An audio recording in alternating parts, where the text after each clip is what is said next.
Doug Walker. You're watching The Crazy House, Crazy McCormick.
Angry still frame for some fucking reason. Hold on a second.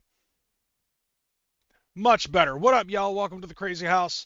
It's your host with Chimichangas, Crazy McDeadpool, or something. Time to like 10 minutes before the show, and I'm just like, okay, I just realized I'm hungry. Let's make the chimmy fucking chungas.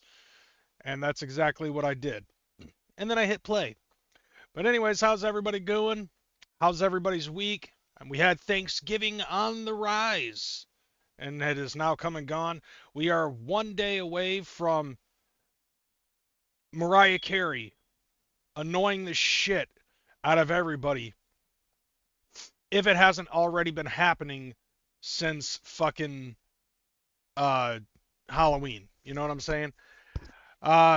So, a little bit of forewarning. I do not know exactly 100% how well this is going to be because of the fact that it has been snowing here in West Michigan on and off for like the last 3 days, maybe 4. and somewhat of it has been fucking up my internet. And due to the fact that it is now colder in my mom's basement, it tends to fuck up my camera a little bit, so expect the camera to freeze or whatever the fuck. Technical difficulties are definitely a thing. I need to figure that out. The only thing that I can think of in order to fix that is to get a new rig. And as of right now, with a lot of the stuff that's going on in my personal life, that is not happening anytime soon unless I, on the weekly, continue to fucking time Shocker the fuck out. That seems to be the only thing going on right now. Spider-Man is a Thanksgiving movie. I actually agree with that. By that logic, okay, I would have to say, by that logic, that also shoehorns my favorite Christmas movie, which I will be watching probably tomorrow. Die Hard. Go ahead, argue with me. This is definitely one of those things that I will fight to the death on until my dying day. Which, by the way, it has been 1 week removed since I made my video and announcement when it concerned my conversation with Violent J, and I'm still alive, so I guess that's a good thing. What do I think of the Psychopathic Vault Black Friday 30% off this year? I mean, hey, it's great for anybody who wants to try to take advantage of it. Basically, most of the time, I would say that that's like warehouse clearing. Uh, I don't think that the Black Friday sales tend to work the same way for Psychopathic Vault as it would, say, Walmart. If anything, like most of the time, Black Friday, from what people have been saying, Black Friday is basically meant to create some sort of an uptick in sales, uh, even regardless as to how much profit they fucking make at the end of it all. In a way, it kind of makes it seem like it's good for us, but in reality, it's usually good for fucking Walmart. Planes, Trains, and Automobiles is a Thanksgiving Christmas movie. Is this going to be the context of the show? What is and is not a fucking Christmas movie? Uh, I don't give a fuck. It's Die Hard all fucking day, and I will fight to the death on that. That is definitely a Christmas movie.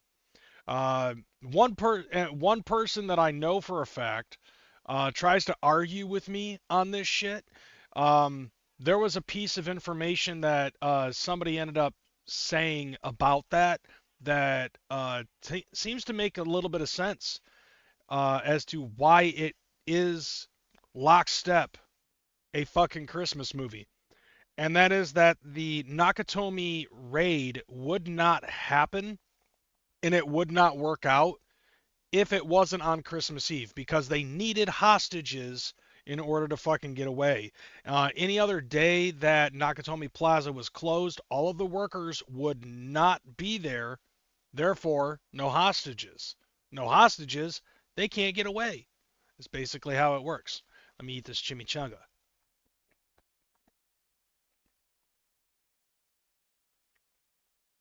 Now, to anybody who actually did partake in the Black Friday sale on Psychopathic Vault, and apparently there's also a deep discount on Chapter 17, do it up, son.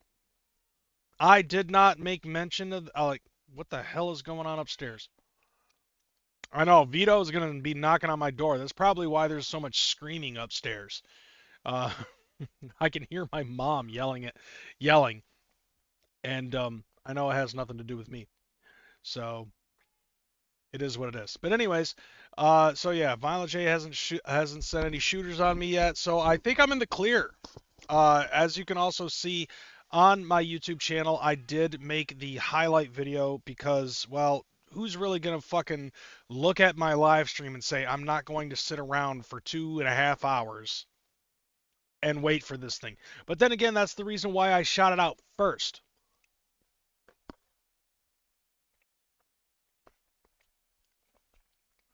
Now, with that being said, I did not partake in the Psychopathic Vault Black Friday sale. because I'm fucking broke. All of my money has been going into my credit cards. So anybody who did partake in those things, kudos to you. And let's go ahead and get into the news, shall we? All right, first and foremost, I have to figure out a way on how to talk over my mom. First and foremost, that is not what I'm trying to fucking show. What the hell's wrong with this goddamn camera? Like, would it not be a show if there wasn't any fucking technical difficulties? Okay, so first and foremost, let's try to get this started here. Tech 9 has announced a tour going on for the month of December, and it looks like there's not really a whole lot of spot like I don't what the hell.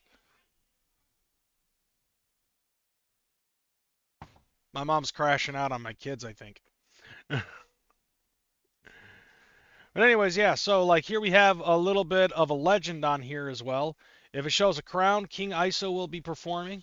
A different crown, Joey Cool will be performing. And the X logo, X Rated, will be performing for these upcoming shows. On the 3rd, we're at the Forge in Joliet, Illinois. All three of those folks will be performing. Interestingly enough, by the way, all of these that have the fucking legend have everything you need. King ISO, Joey Cool, and X Rated. From the 3rd of December all the way up until the 20th. But we have the 4th is going to be at the Rave in Milwaukee, Wisconsin. The 5th is at the Rust Belt in East Moline, Illinois. That's a weird way of planning. But who am I to say what's going on? It's a fucking, I'm not a booker. So there's got to be a method to the madness. Another thing, too, that they're showing is that with an asterisk right by the date, VIP packages are available. So the 3rd, the 4th, and the 5th, they do have those VIP boys. On the 6th of December, Voodoo at Harrah's in Kansas City, Missouri. No VIP. The 19th is at the Fillmore in Denver. That has a VIP. The 20th at the Sunshine Studios Live in Colorado Springs. Also VIP with all them homies doing the damn. Then they have the whole break for Christmas and my birthday, by the way, because starting tomorrow, it is the month of Crazy McCormick. Fuck Jesus Christ, it's all about me. On the 29th, the Rialto Theater in Tucson, Arizona. Now, I've heard some things about that place, from certain friends that live in Tucson. Speaking of Tucson, you know what? We might get into that later. On the 30th, at the Revel in Albuquerque, New Mexico, and New Year's Eve at the Marquee in Tempe, Arizona. So speaking of Tucson, I've been hearing some things about somebody sent up a GoFundMe for the homie Acetone, because I guess Acetone is in jail, and Frankie Goldie ended up setting up a GoFundMe. I don't know how well that's doing, but I ended up hearing about that throughout the grapevine. Acetone's a good homie of mine. And there's been a couple of other GoFundMes that have been floating around. I just don't have any information about any of them motherfuckers. Okay, Acetone's getting out on the 4th. That's good. That's good. Shout out to Acetone. And fuck Acetone. Love you, homie.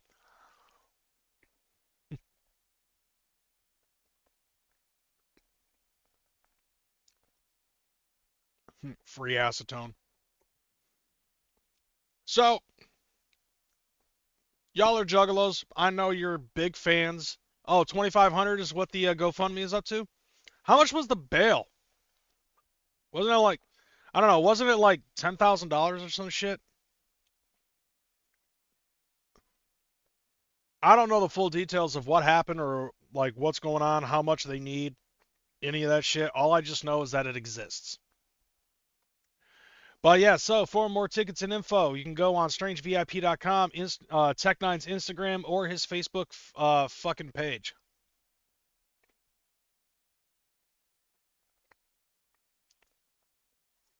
Yeah, bro, that's what I heard. It was just like he got ticketed for graffiti, he got arrested for fucking tagging and shit, and whatever the fucking bail was, that is insanely high. Too high, in fact. Like higher than fucking giraffe pussy. And that's insane. Like who gets who fucking gets that much over a graffiti tag? They had to have found something else. Whether it's like fucking drugs or fucking a gun or something, like it makes no sense.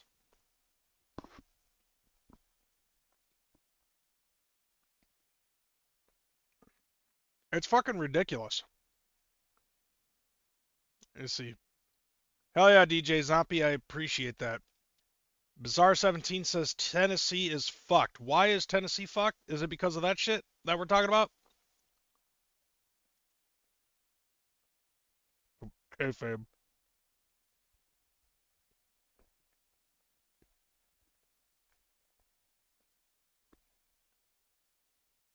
My apologies to you motherfuckers, because I know you don't want to sit here watching me eat my dinner.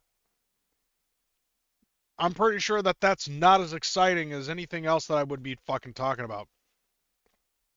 Oh, I'm sure that he's been locked up before, but for that much to get a fucking $1,000 bail, at least he ain't stuck there for 4 to 6 years in prison on some shit you don't deserve. You know, at least he's not in there. At least he's not locked up in prison for 10 years.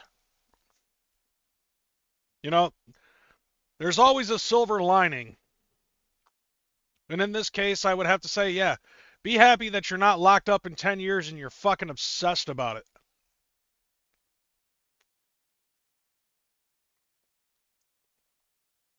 But anyway, let's move on. Let's talk about some other shit. One of the other things that I ripped off of fucking Fago lovers. I talked about this like a long while ago. Probably like it's been a couple of months. Esham's coming out with a new album, The Golden Age. Well, it's out now. So you can check your Spotify's and YouTube Musics and iTunes and all that shit, and it should be there. They said that there's still some physical copies still available, so I'm sure that you could probably get some of that shit on acidrap.com.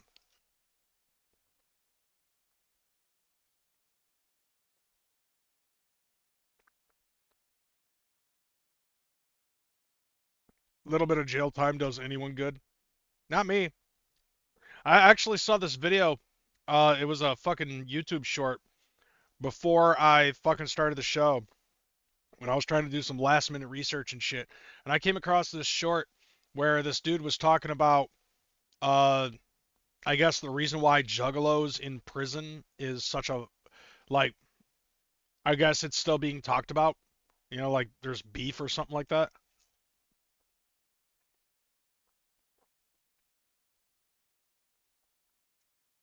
I would never knock being in jail. I don't know. For me personally, it just doesn't sound like my style. They don't have Nintendo in prison. So I don't feel like I want to go. Not to mention all the gang rape. But beside that,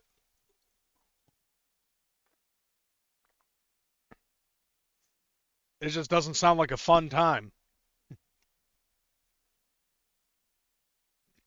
And believe me when I say this, like, I'd probably be prime suspect number one. I mean, look how good this is. All right?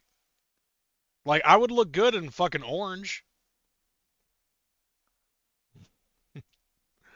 You only really get that. You know what's funny, Twisted Tree Line? That's exactly what my brother said the last time I visited him when he was in prison.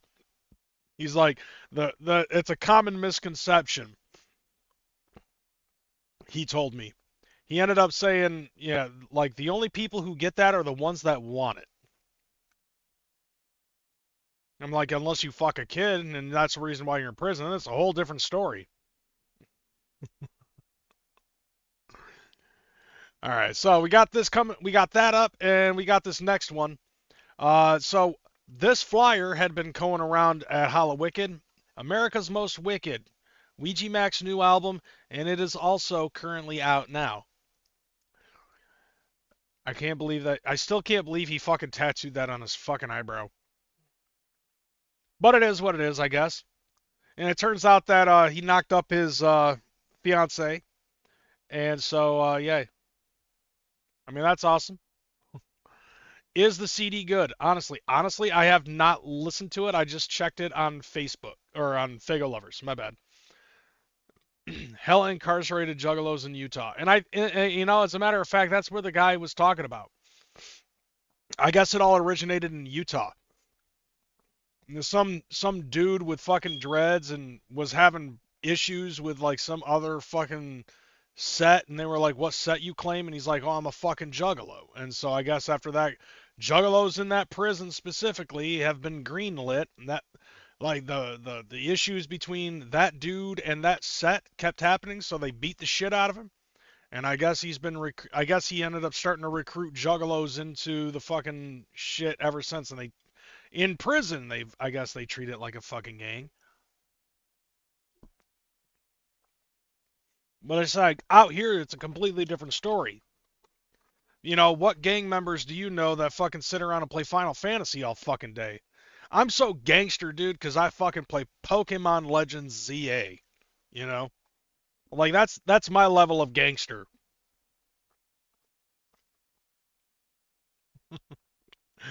But anyways, yeah. So America's Most Wicked is also out. I'm probably gonna check it out tomorrow. But once again, just like the Isham joint, this is gonna be on all your Spotify's, your YouTube Musics, iTunes, etc. Maybe even Amazon if you have that. Maybe. Final Fantasy VII is fanboy bullshit, fam. Final Fantasy VI is where it's at in my book.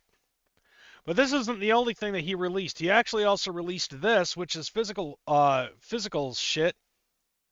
The Gather the Elements collection. So this has all 4 of the Element albums: Trash Fire, Gutter Water, Wasteland, and Stale Wind. Surprisingly, they didn't fucking add Dark Planet to it, which would have made a little bit more sense if you ask me. Because, by their powers combined, they are Dark Planet. Nevertheless, though, this is a 4-piece set, and it comes with a nice little booklet on top of all the non-plastic nonsense that they're fucking pushing out the Ouija Mac albums on. But it comes with a fucking booklet. I don't know if Dark Planet had a jewel case or not. I don't. I honestly, I no longer fucking use physical media for music. And mainly the reason why that is like it's different for me with music than it is with, say, movies or video games, because I'm not planning on fucking taking all of a bunch of video games into my car and using them in my car. With music, it's a lot easier just to have it digitally and streamable on your phone. And so I don't really fucking do all that much with physical media. I mean, I have a physical copy of the Knot. Still haven't taken the shrink wrap off the boy. But hey, like for people who like to collect 17 shit like Trailer Park and Juggalo collectibles, this is definitely going to be one of those things that's going to look good dusty on your shelf.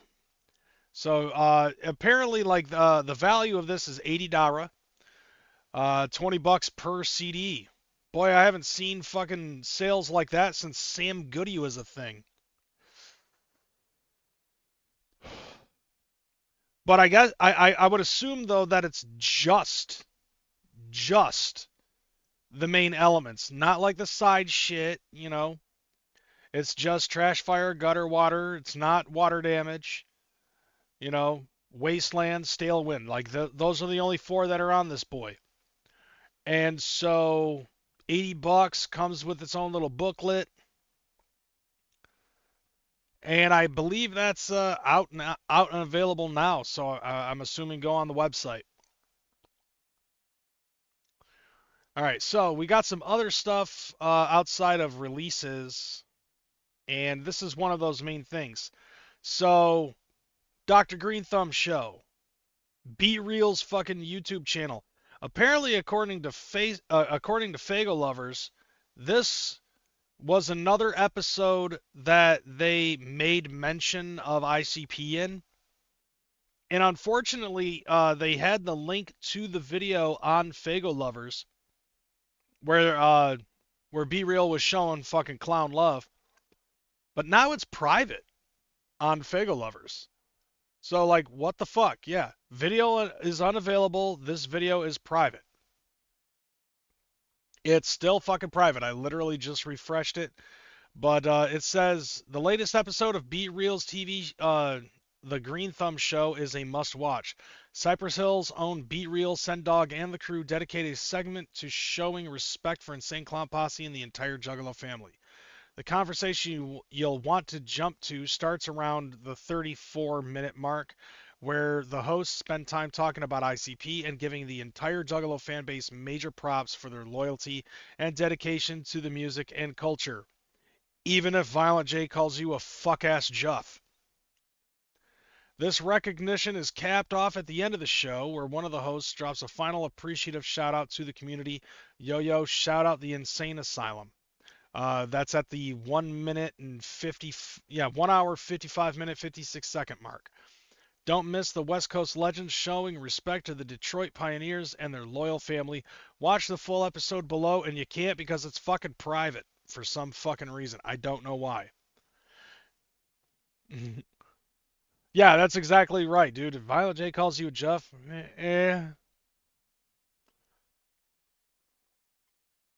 I'm so goated for popping Violent J like I did. Is that a good thing? I mean, so far, like I'm kind of just like, ah.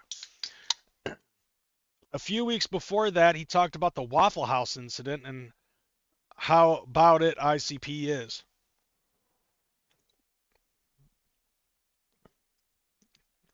Look, I don't make the rules. You gotta like, share, and subscribe, or else you're a fucking Juff. I don't make the rules, do I? Well, actually, maybe for this channel I do. Now we're gonna get to that soon. Because like, unfortunately, we're not able to watch this fucking episode of Dr. Green Thumb. But I did see that Violent J was interviewed on JBL's podcast. So we're going to go ahead and we're going to check that out. Just in time for the holidays. What if you didn't have to worry about any of that credit card debt? If you're feeling stuck, no, fuck you. This show. It's a terrific show, and here we go. Look at this. Press. We're going to talk a little bit about. JBL is wearing some OG ICP shit. Like, I remember seeing on Twitter when he ended up fucking putting out a tweet. Dude, he looks like he fucking farted and it permeated in his hotel room, and he don't like the smell of his own fart. But anyway, yeah, so like I remember seeing this tweet that JBL put out, and he had all this fucking psychopathic drip just hanging on his on his chair in one of his hotel rooms. I was like, holy shit. No, or wait, no, it was in an office, and it was just like covered in fucking drip. So like seeing him actually wearing this shit is like more fucking for sure. Conrad has a whole room in his home where all the shelves have all the belts around it. What a mark. He's done some things that I agree with. Anyways, yeah, so here we go. Fantastic for the company, but Joe's a good dude, man, and I'm glad that he's doing so well. Let's welcome him into the program. I can't believe this is real. I'm so excited. Violent J of the Insane Clown Posse, and more specifically, JCW. What's going on, man? How are you? Yeah, guys, I'm so grateful to be here. I'm so happy you guys are having me on the show. This is super cool, and I know the noise, the Richter scale registering noise the show has been making. It's an honor. It's a privilege. What the fuck? And I'm grateful. Hold on.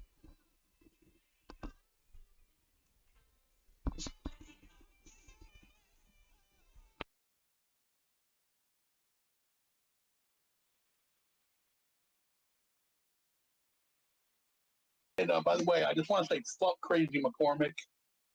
Whack as fuck.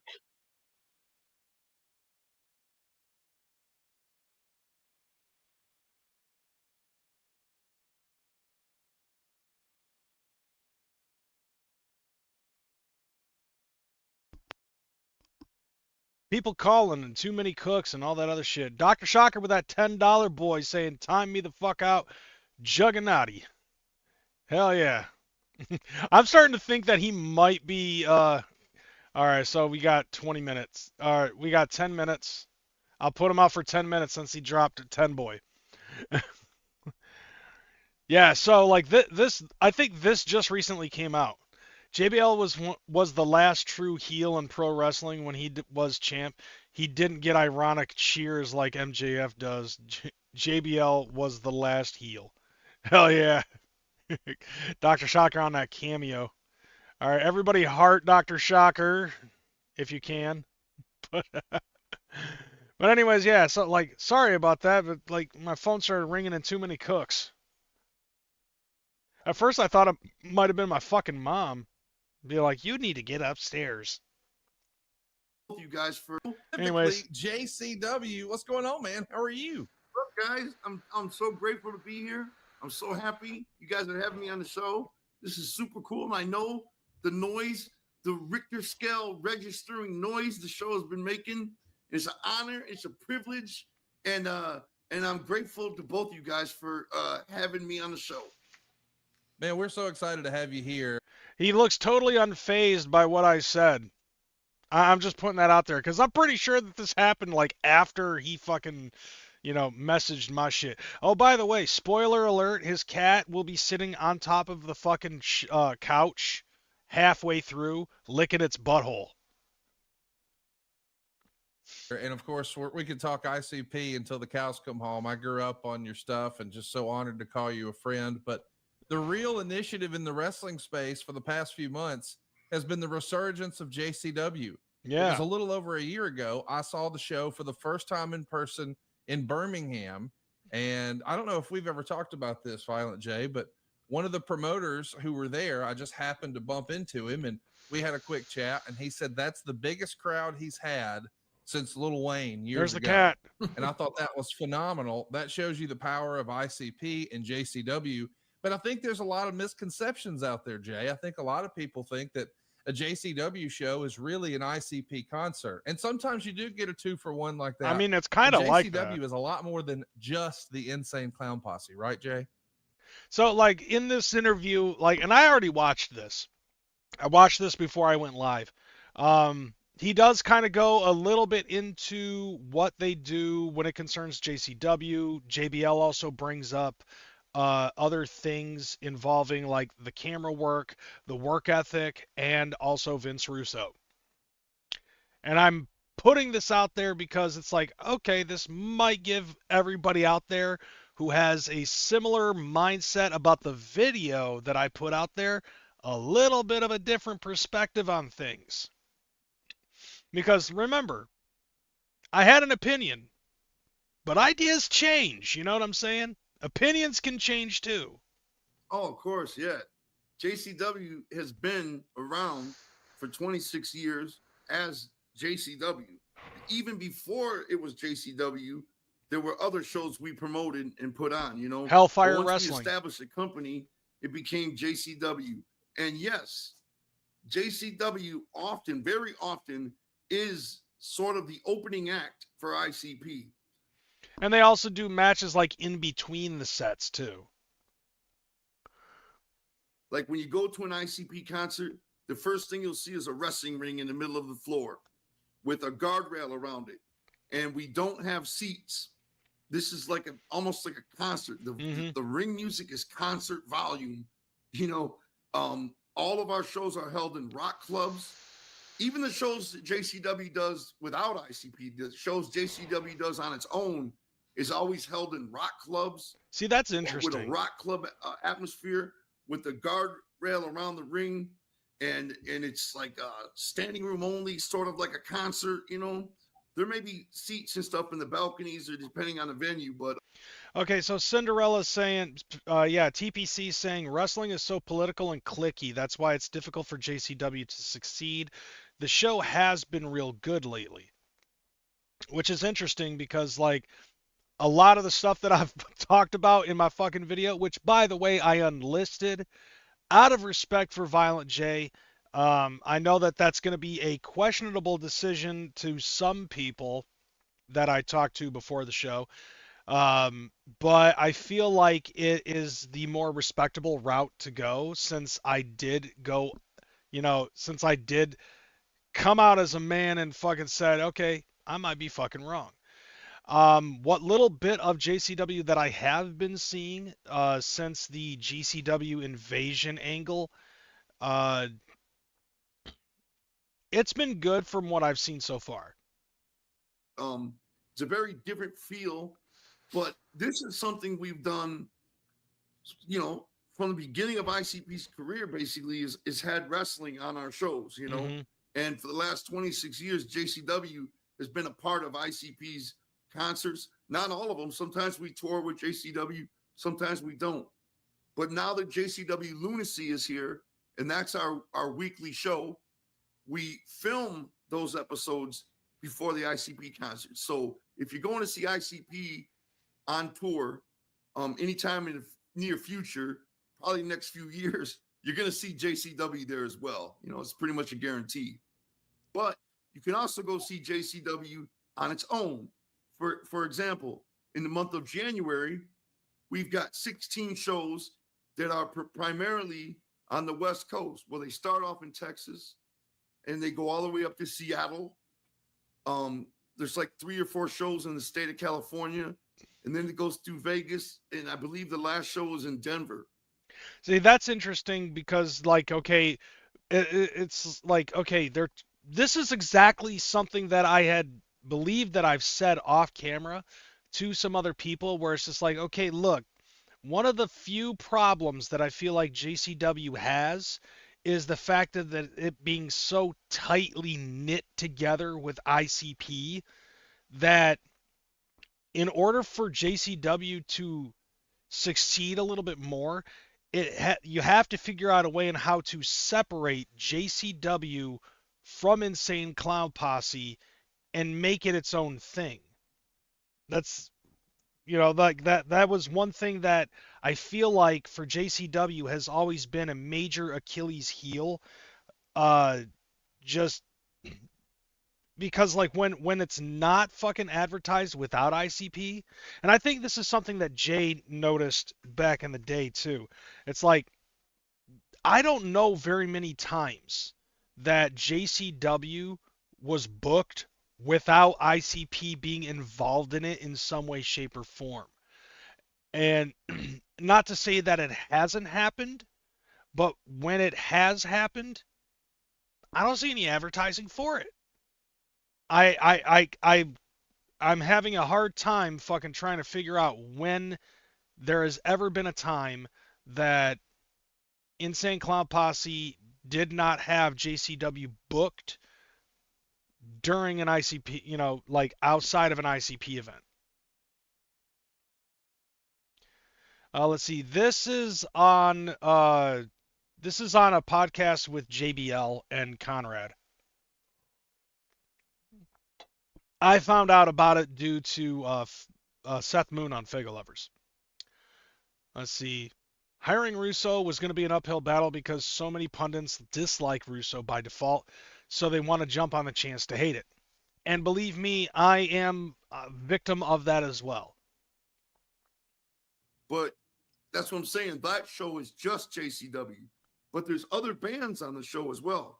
They're just not ICP, but there are other bands that happen either before the JCW show or after the JCW show, but we're very much a different type of experience, Mm-hmm.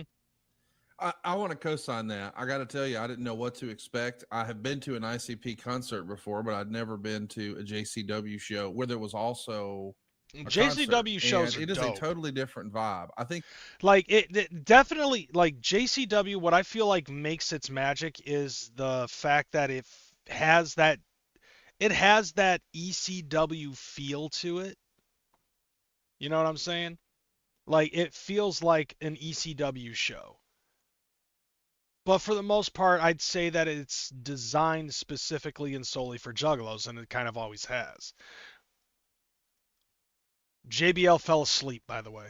you're really onto something. It's really fun. And I want to stress this to somebody who's listening to this who may think, well, I'd like to see the wrestling show, but I don't know that I'm an ICP fan, or vice versa. I'm an ICP fan, but I don't know that I'm down with the wrestling. You will have so much fun. The crowd makeup, Jay, I know you know this, but I think a lot of our listeners don't. It was as much 50-50 male to female. It was more so than I've ever seen at any other wrestling show, because it is not just sitting in seats, watching people cut promos and waiting for the commercial break. It is a live experience. Very true. It is fun. You have it down to a science to tear down the ring and set up for the concert. I've never seen a ring torn down and the transition happen so quickly. It's a well-oiled machine. I was in awe of what you guys have put together. And I don't think enough people have been talking about it, because I was really impressed with the creativity behind the characters, but also some of the performers. Now that's actually something interesting that Conrad fucking said. He said that he was there for the setup, the show, and the teardown, and he was in awe of how quickly all of that was taken care of. For something like I would probably say, like, a lot of the other promotions, like, they take their time, because they end up having it's for other companies, it's just professional wrestling. It's not like it is with ICP, where you've got the wrestling and you have the performers and stuff like that. And sometimes they just leave the fucking ring up and the artists will perform in the ring itself. Like I remember when Slam TV was doing their tours and stuff, during like 2012, I saw a show that was main eventing Boondocks, and I think Dead by Wednesday was also performing at that event as well. They had the ring in the middle of the intersection, and it was a huge fucking crowd too. Intersection holds about like 4,000 people. And so this was like the beginning of Slam TV's season that year. If you remember, there was an opening match between Southern Tracy Smothers and Zach Gowen, and somebody from the crowd threw an empty pitcher of beer, hit fucking Tracy Smothers in the forehead, gigged him, and he ended up having to wrestle the rest of the match bloodied up and colored. And at that point, he just saw red and fucking squashed Zach Gowen and then left pissed off. But they would do a match or two, and then they would have a performance, and then they would have another match or two. And so it was like Dead by Wednesday and then a couple of matches. Yeah, so they started off with a couple of matches. Dead by Wednesday comes and performs a couple more matches, and then Wolfpack did their fucking set, and then a couple more matches, including the main event. And then Boondocks came out, and he performed in the fucking ring. Like, they just left the ring up. That is the cool part of having the performances do their set in the ring. There was something else that Trailer Park ended up fucking saying that I was going to point out. He said, some lunacy tapings are dead quiet, though the crowd has to show up. I agree, and I feel like that there needs to be more... I've been seeing some crowd interaction. Like, there was like a match between Matt Cross and Too Tough Tony, and Too Tough Tony was like holding Matt Cross's arms back, and he was allowing the crowd to fucking chop Matt Cross, which I thought was actually pretty cool, because that gives me the Innovator of Violence Tommy Dreamer kind of feel, you know? Although, like, some of them were, like, not sure really about how hard they wanted to fucking hit him. And then, man, if it was me, I would have been like, BAM! And fucking pancake Matt Cross in the chest. I would have given him a hug later. But, you know, it is what it is. Did you hear Vince Russo's last words on Lunacy last week? No, I did not. I was going to watch it, but I ended up having to prepare for the fucking show. But, like, the Hollow Wicked pay-per-view, I feel like could have had more fucking people. I wanted to be there early so I could see if I could get in for JCW for the Hollow Wicked pay-per-view, but nothing doing. Anyways. I want to give a quick shout out. What up, Swill? Ninja Mac has gone viral over the last year for a lot of internet wrestling memes and clips of some of the crazy flips that he can do. you're going to see him at JCW shows. You'll also see guys like Kerry Morton and Matt Cardona. And if you grew up watching, some OVW stuff, I want to mention they had a successful show on Netflix a few years ago. Haley J, she's also a part of what you guys have been doing. And very recently, Is Jay drinking out of a Chick-fil-A cup? Wicked. Man, it was a who's who on that show. Big stars like Caleb Conley, Willie Mack, guys that if you've been watching wrestling for a long time, like James Storm, they're all here. You've collected a great group of talent that I don't think people have been talking about. I think they've been sleeping on it. And John, I'm sure you can testify to this. Everybody who's at one of these shows has a phenomenal time. You can see it on their face.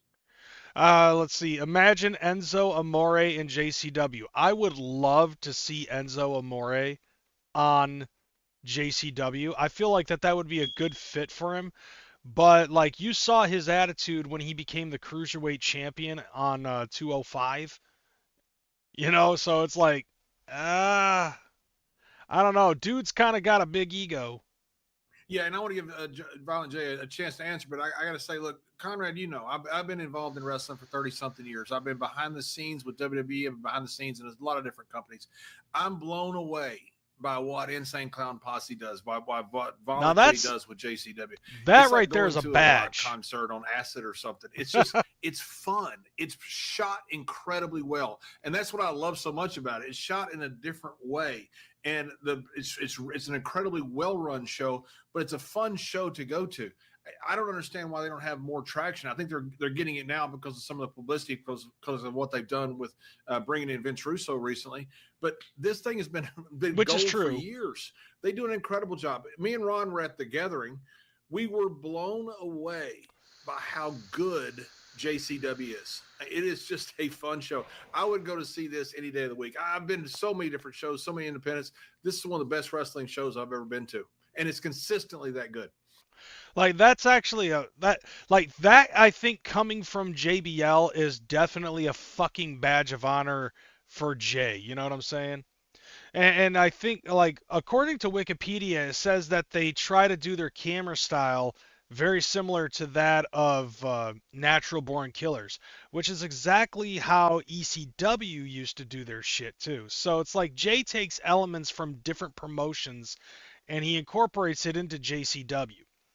I would have to say, like, for him talking about production value, JBL specifically talking about JCW's production value, and how, even though, like, we all know he's made his career in WCW and WWE, specifically with the work that he did with as APA with Ron Simmons, as well as doing like his John Bradshaw Layfield super heel gimmick, including goose stepping in Germany. And he's saying that there's something better in JCW than there is even in the backstage of WWE. That's a fucking badge, bro. By the way, I want to give a little more love here. I'm going to tee you up. You feel wonderful, man. Well, you should feel wonderful, Joe. You guys do a hell of a job, man. I had so much fun coming there, and I had so much fun watching what you guys do. I watch your stuff on YouTube all the time. It's just a fun show, and it's shot so different. Yes. I can't explain it. I'm not smart enough to use, if I have the words to explain. This coming from a guy who's made himself in the stock market. This motherfucker is so fucking smart, and he's lost at words about how magical fucking JCW actually can be. See, I can't wait for Cornette's thoughts on Russo joining JCW. Go on Corny's fucking podcast. He's actually spoken about it. As a matter of fact, I think I ended up talking about it like a week or two ago.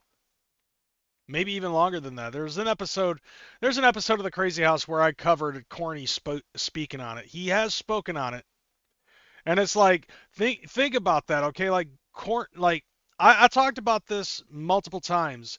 Cornette is not a fan of ICP, Juggalos, JCW, but as much as he is not a fan of them, he is an even bigger non-fan of Vince Russo.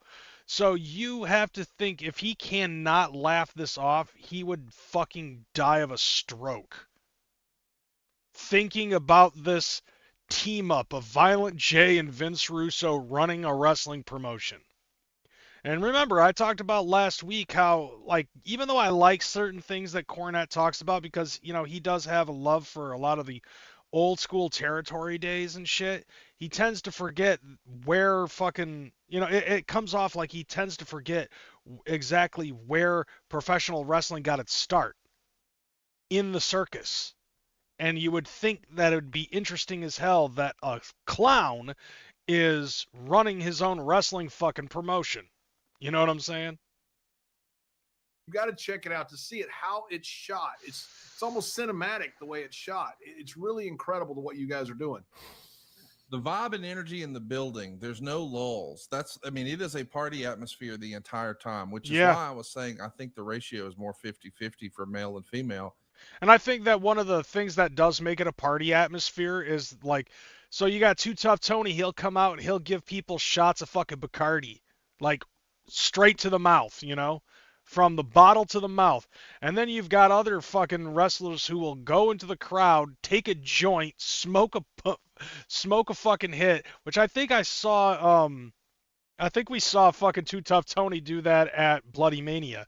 Like, he was out at ringside, he gets handed a fucking joint, he takes a fucking hit, gives it back to the rotation, and gets back in the fucking ring.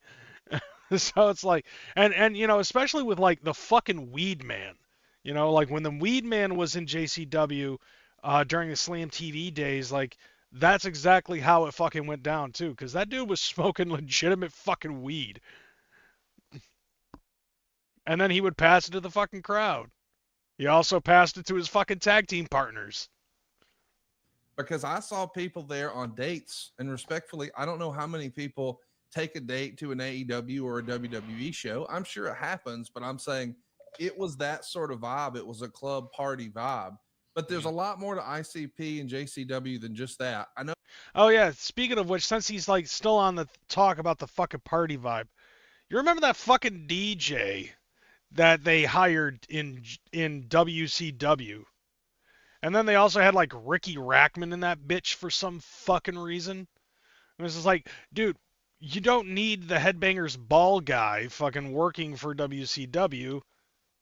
You know what I'm saying? But for some reason, this fits perfectly. And I think part of the reason why it makes so much sense is because it's not supposed to fucking make sense. Like, that's what makes the most sense, is the fact that clown rappers and professional wrestling makes no fucking sense when you put them together, but somehow it makes sense. Does that make sense? I don't know if that makes sense or not. Oh, you don't usually talk about this sort of thing, but the rumor and innuendo is, Jay, just in time for Thanksgiving, you guys are giving out 500 turkeys to families who need them. How cool is that? Mutant chickens. That's right. We've given out turkeys quite a few different years, but this is the first time we did it at a JCW show. Mm-hmm. But we have done, I believe last year we did a Coach for Kids drive, and we've done canned food things, a lot of different canned food things where the only way you get in is you got to bring 5 canned foods. And one of the rules we have is you can't bring shitty canned foods. You I've been saying that, dude. Stuff, people like actually didn't believe me. You can't bring, like, canned yams and stuff. Instead of the stuff nobody eats. You know what I'm saying? It's always in your cupboard. You got to bring the good food that's actually filling, you know? But yeah, we've done a lot of stuff like that. But, you know, I got to. Yeah, I talked about that, I think, last year, and I almost got into an argument with somebody over that. Tell you guys, and that show, by the way, is tonight. The turkey show is actually tonight. But I got to tell you guys, I think I understand what up, why Don Chaos? JCW doesn't get is just now starting to get some attention in the internet wrestling world. I think I understand why the company hasn't gotten the type of attention it maybe should have all these years. Yep. And it dawned on me, believe it or not, when I was reading some comments, right? When JCW first started out, first of all, our intention was not to make a serious wrestling company. Our intention was to make a company for juggalos, which are the people that follow ICP's music. Mm-hmm. We even call it's always forever changing. Like, Juggalos are people who follow ICP's music, or there are even juggalos that are out there that never have even heard of Insane Clown Posse. You ever notice how that fucking changes up? It's always different.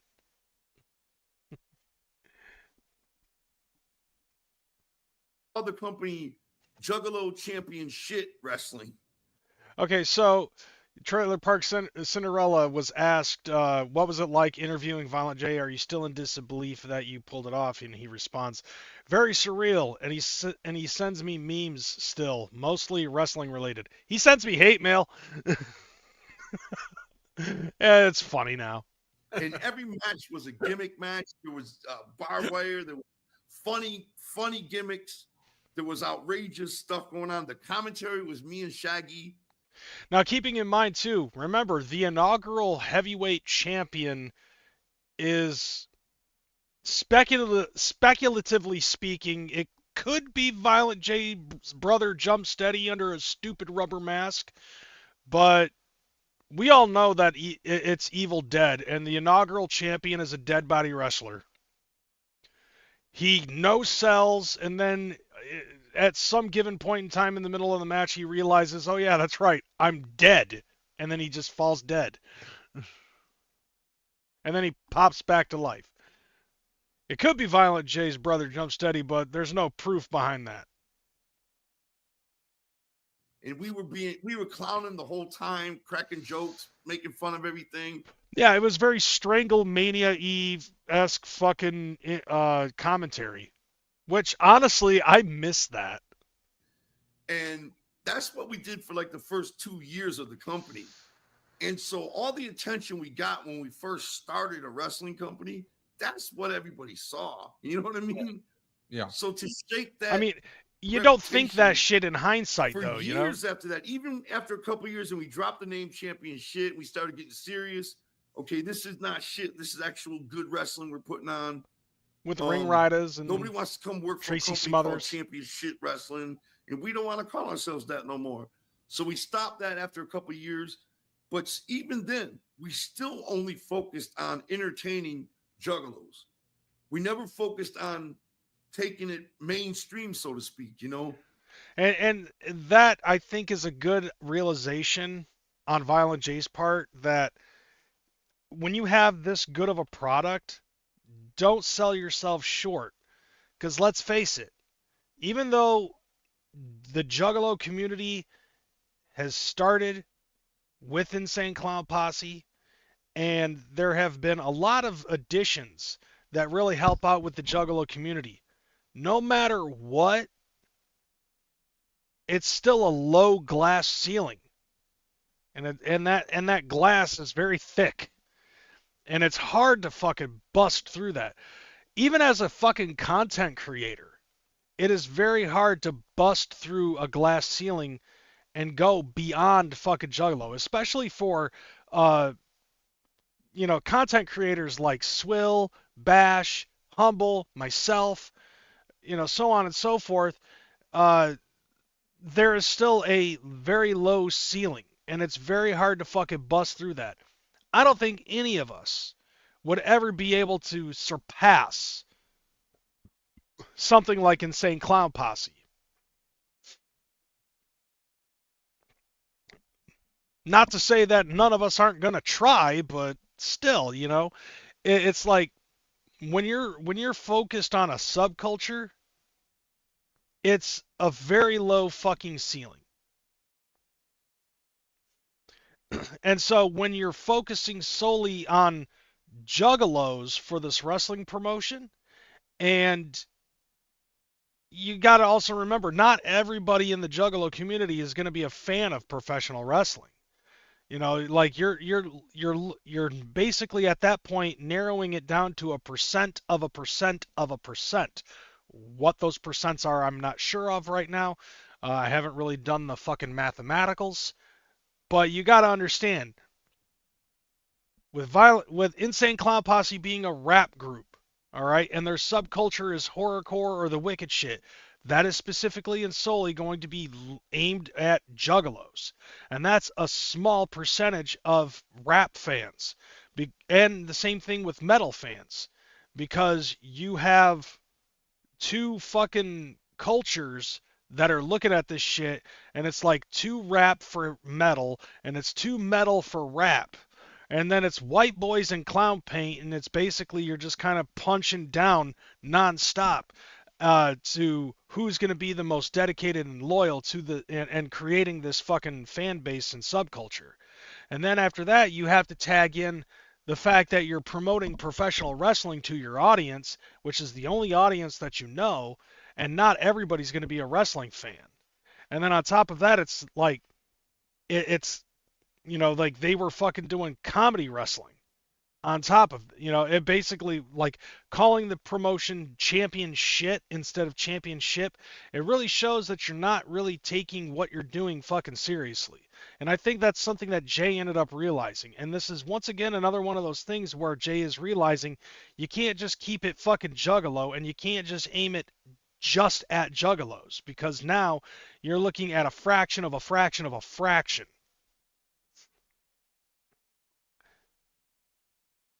Does that math enough for you? Did I make everybody's fucking brain hurt? But what happened was about 2 years ago, I went. Vampiro, my buddy Vampiro, went to go work for Billy Corgan's NWA. Hell yeah! And when he went there, Shakedown 1979. I never met Billy Corgan, and I thought that'd be cool to go rejoin with Vampiro Cool like we did in kids. WCW years ago, So I called Vampiro and I said, "Hey man, can you get me in there?" And he said, "Let me try." So he called back and he said, "Sure, man, they want to have you." And I knew my value wasn't as much without Shaggy, and Shaggy doesn't want to do anything with wrestling because he's all banged up.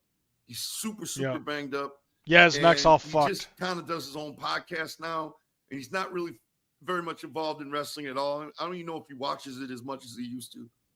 But I went alone to NWA. He grew out of it like a fucking phase, like what most fucking ex-juggalos say. I grew out of it. I'm no longer a juggalo. Fucking whatever. And when I got there, I was studying the production of it. I was studying everything.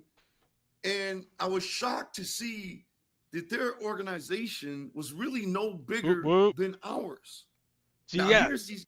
Now, which is killer because, like, this is the National Wrestling Alliance we're talking about. Like, these were the motherfucking, like, gatekeepers of the territories. And now it's just whittled down to being on the same level as JCW. Except JCW's production is a little bit better. If anything, I wonder if Violent J actually fucking gave pointers on production to Billy Corgan. That'd be some interesting shit. Like trade, trade ideals for ideals. Guys that are getting talked about and written about in the internet wrestling community all the time. And their production was no bigger than our own. You know what I mean? And for years, we've always done internet pay-per-views.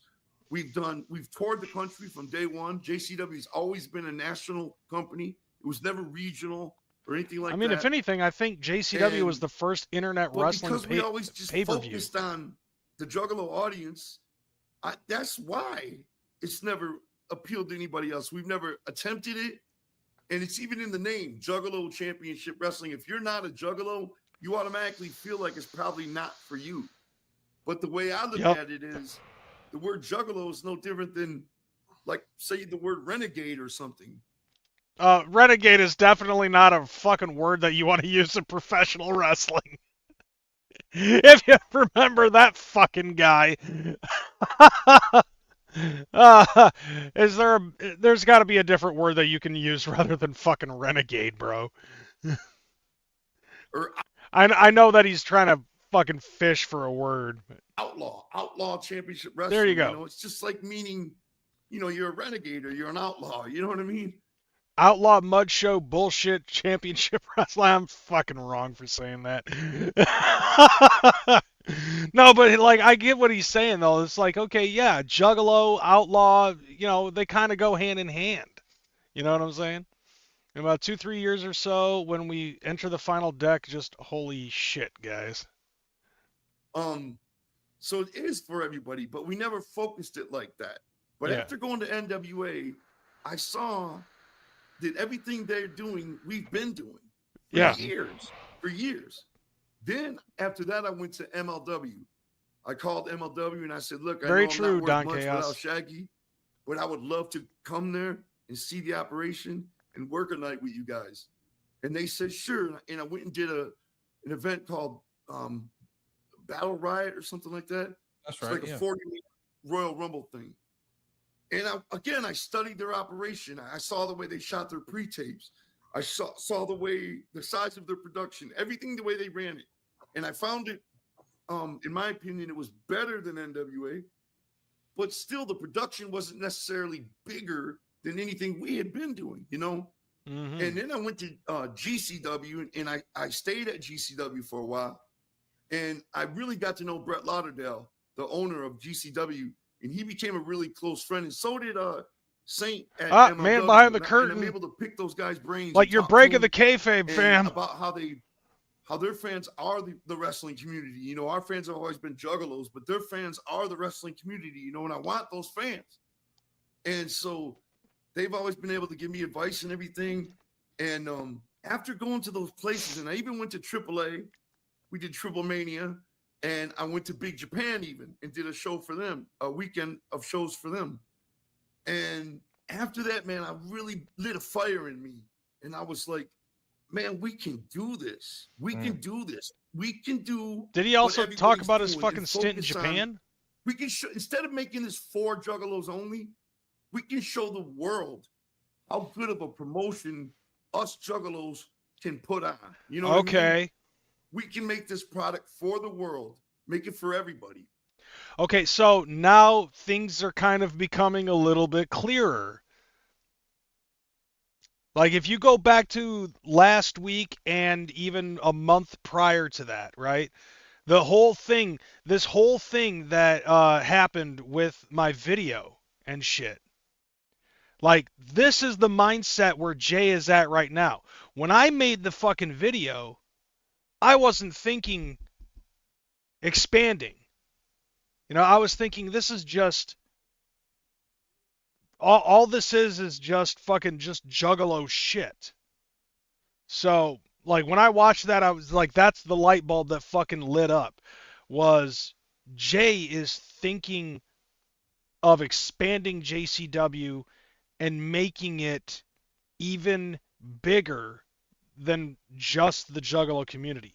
He wants more. It's not necessarily a buy or buy thing, but it is definitely I need to expand, because if he doesn't expand, then JCW will flop. He can't rely on just juggalos anymore. It's always going to be Juggalo Championship Wrestling. Juggalo is always going to be a part of the name. However, he can't rely just on fucking the current juggalos that he has now.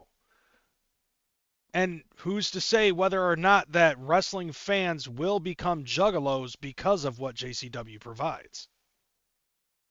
And yeah, we're juggalos that are producing this product. So it's Juggalo Championship Wrestling, but it's for everybody. So we took out the outrageous commentary, it's inoffensive commentary and stuff like that. And we took out a lot of the gimmick style matches. Every match didn't have to have some funny gimmick to it or some kind of joke to it. We took a lot of that out. Left Cocaine and Stephen Flo, which is fine. I like those two. And we restructured everything to be more appealing to wrestling fans. And we tried to cover every base. Okay.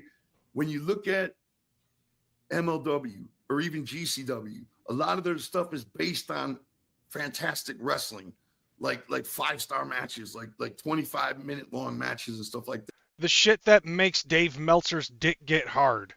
A 6-star match. Ugh. That. And we try to give that every once in a while.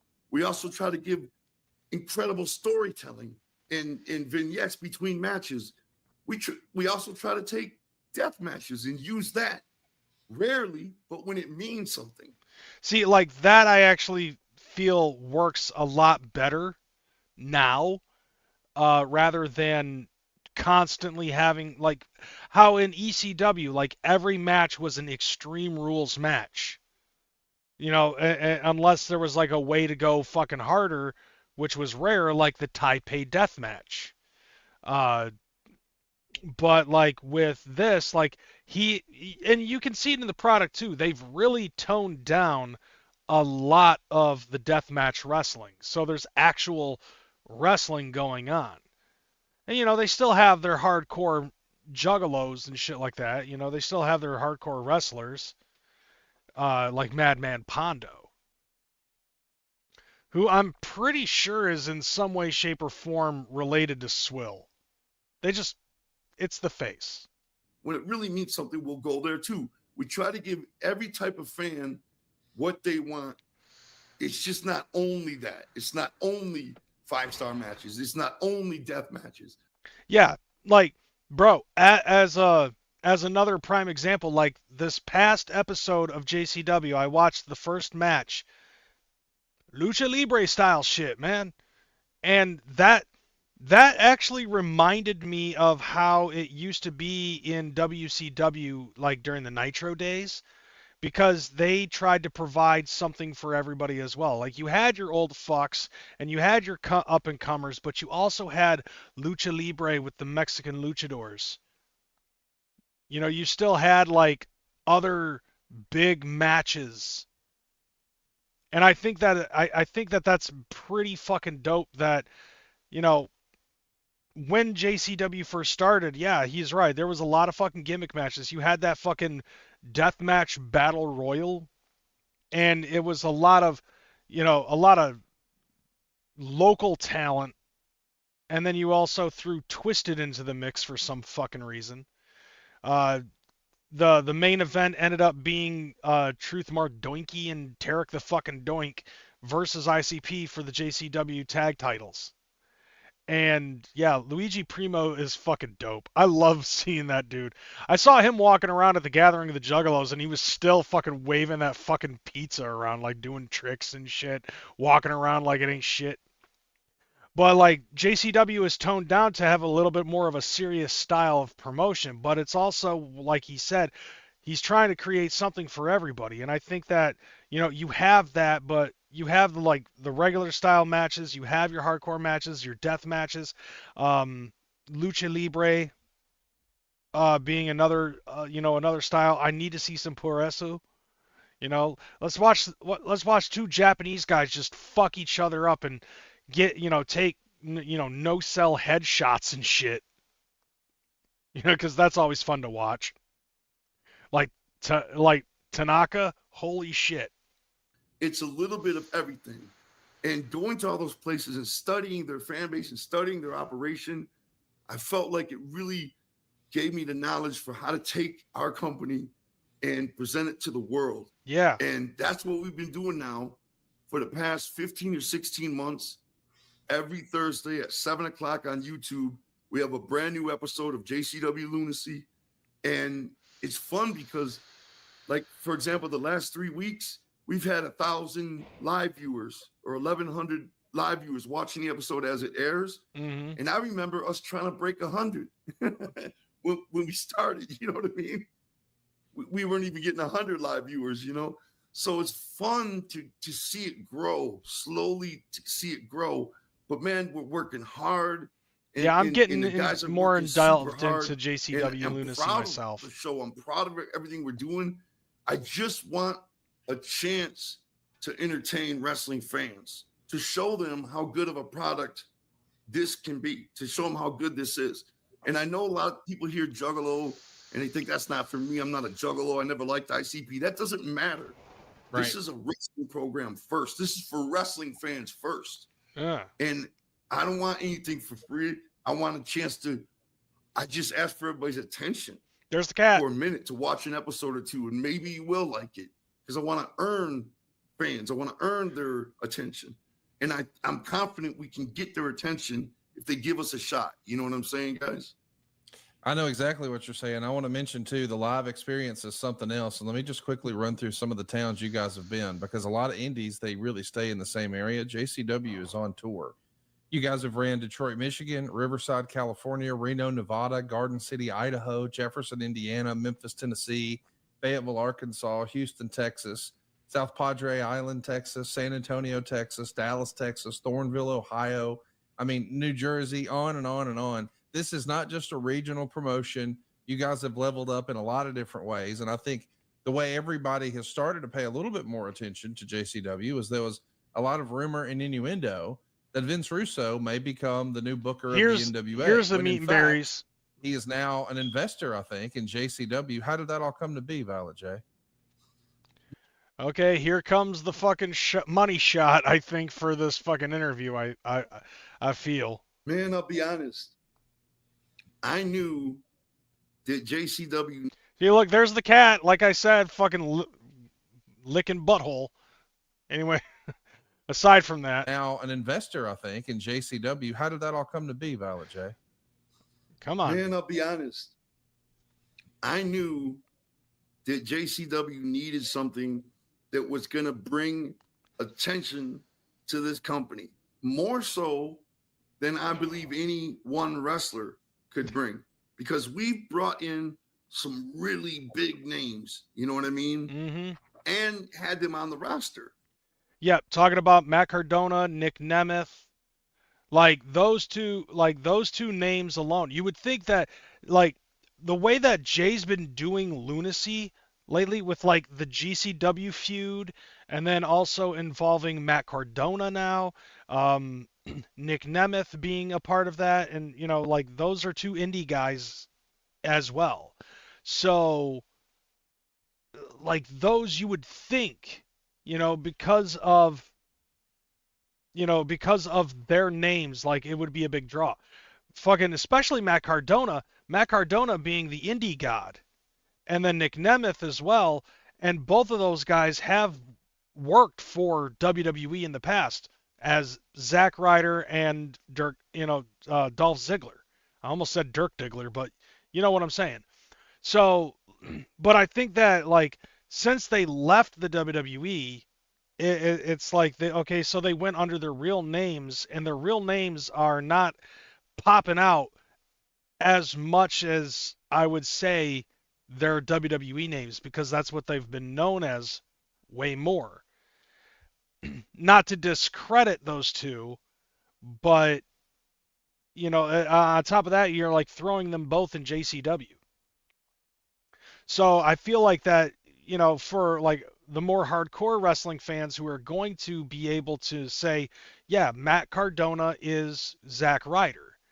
And so now he's in JCW? Like, the fuck? And on top of that, he's JCW's World Heavyweight Champion?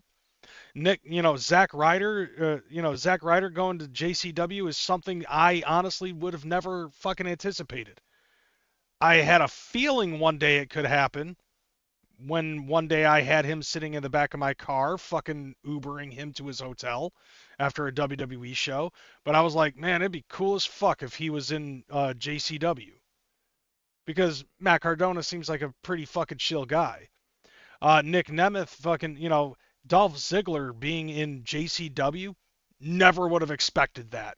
In all honesty, I never, ever would have expected to see Dolph Ziggler in JCW. But it happened. I watched it in 4K, bro. For a run several times. And I want Swill, next gathering, we are definitely fucking linking up and watching some fucking wrestling. some sort of hook that's going to make people give it a shot, and not just once. Not, because I feel like if you get their attention for 2 or 3 shows, you might get them invested in it. Get them hooked. Invested into the entertainment you're providing. And so I thought about Vince Russo, controversial as can be. Well, at least he knows. You know what I mean? People either hate him or they love him. I think I proved that. Everybody has an opinion on Vince Russo.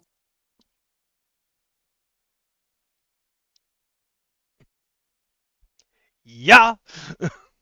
And I thought it's been so long since he's been writing for any wrestling company, people are going to want to see what he's doing. Yeah, and that was another thing too. Is like, I think I said this last week. I was like, I don't know anything that Russo's been doing for like the last 15 or so years since TNA. Like, didn't he become basically a fucking wrestling pariah to the point that nobody wants to fucking work with him as a booker? And so that was like the initial shock of finding out that Vince Russo is booking for JCW. That initially scared the shit out of me. You know what I mean? Hands down, they're going to want to see what he's doing. I can't disagree with that too. As for my personal experience with Vince Russo, I met him when we were in the WWE. He was the guy we dealt with. And he was always and cool Ed to Ferrara us. We with never your had paper really much shirt. of a relationship. It was just business. Right. But he was always good to us. And we were there and we wanted them to play a commercial for our album because we knew we weren't really there for the money. We weren't making very much money at all in the WWF or WWE. But all this attention we were getting was great, but many people assumed we weren't a real band. They didn't know we actually had albums in the stores. And that's what we wanted. I remember. So we asked them, could they run a 30-second commercial on Raw just once? So everybody will see the commercial and see it say, CDs available at FYE or available at Coconuts. And then they would say, wow, that's an actual real rap group. That's cool. That's all we wanted because a lot of people were just assuming we were part That of a cat is storyline going or to something, town. and we weren't actually rappers, And we were taking time off our tour to come and do Raw every Monday. So we wanted people to know we had product, in the stores. So we kept asking Vince Russo to get it aired. And I genuinely think he was trying to get them to do it, but it never aired. And so week after week after week, they would say, next week, for sure it's going to air, for sure it's going to air. And we kept doing that. And finally, we just left because it wasn't airing. And we felt like they were just leading us around, Yeah, that was Alex Abbas's idea. And I do remember in the audiobook, Jay ended up saying that they felt a lot of regret for leaving the way that they did, and they should have at least done the right thing for professional wrestling and finished up their run. But, you can only just look at the past and be like, didn't do it. We could have been making much more doing what on tour back then.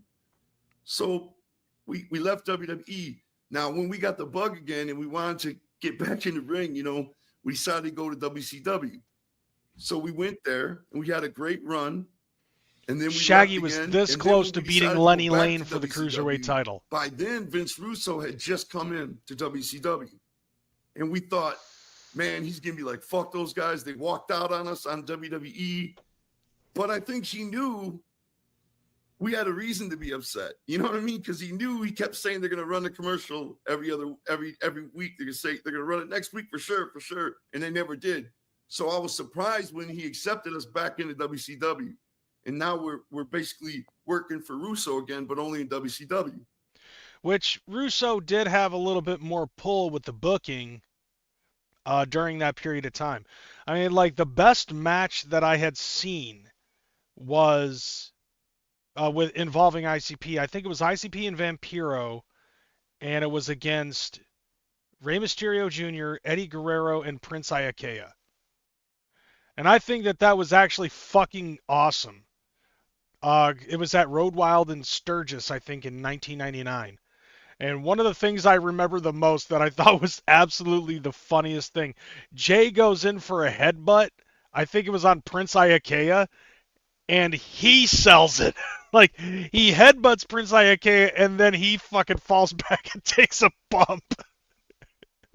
It's like, what the fuck? Like, I loved that. Like, that is the highlight to me of that fucking match. And again, we weren't like hanging out at the bar after the show or anything, but we got along and everything was cool, But honestly, I'll keep it honest, you guys, I didn't think we'd ever be able to get Vince Russo. But when I go for something like that, I like to try for the biggest guys first, I just thought, why not try? Worst that could happen is he'll say no, or he'll be way out of our price range, or something like that. I don't really know what he would cost, or if he would even be interested in coming to a small independent trying to get noticed, you know. But I hit him up, and we started communicating. At first, he's like, "I'm retired. I don't do this no more," you know. Yeah, that's the part where, you know, like you hear Vince Russo, well, prior to this, prior to him being the booker for JCW, but he would always say like stuff about how he doesn't like wrestling and all that other shit. Uh, that was my phone, Sledge. My text notification is the fucking smoke detector. And I've got my phone like right here. And I'm like, well, watch the show. Please watch the show, you know. Watch this episode. Watch this episode. And he genuinely started to get interest. So then when he really started getting interest, we were in the middle of a storyline of JCW versus GCW.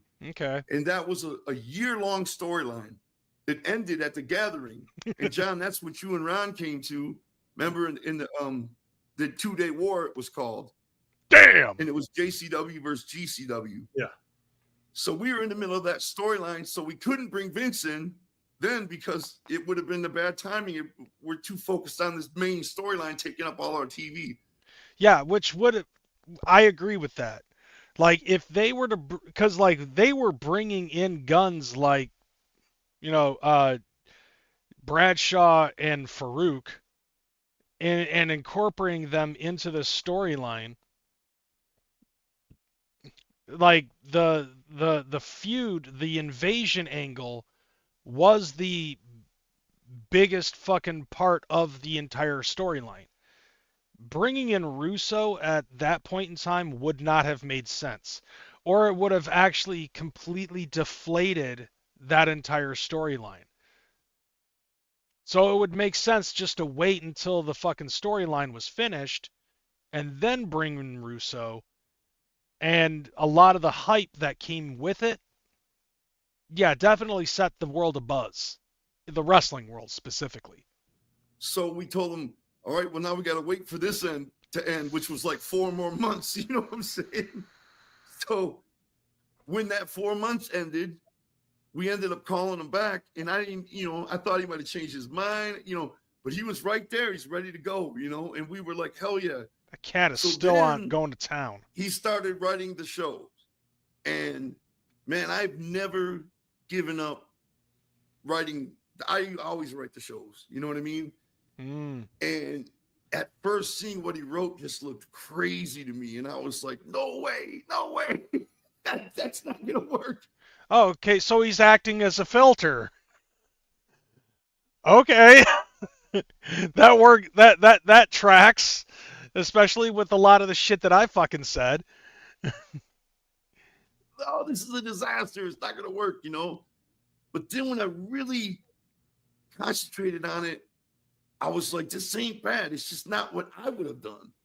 But it's not bad. It's still really entertaining. And I wondered why when I read it, I would look at the guys and be like, ain't that terrible? And they'd be looking at me like, no, that's actually kind of good, you know? And I realized it just was me having a hard time looking at something that wasn't my own, you know? Because that's all I've done for 26 years is write the storylines. That makes sense. So I started looking at it from another person's perspective, and I realized it was really good what he was writing. And in the ideas he has that are crazy, let's take, for example, the Judy Bagwell on a pole. You know what I'm saying? Right. Yeah, I definitely agree with that one. Nobody liked Judy Bagwell on a forklift. It was like, and by the way, show of hands in the chat. Who's expecting an object on a pole match at any given point in time? Or do you think that maybe Vince Russo might just have given up on putting things on a fucking pole by now? It's been like, what, 20 years since the last fucking Viagra on a pole match or Judy Bagwell on a forklift match? Or something to that effect. Maybe he'll bring back the 3-tiered cage and bring it to JCW.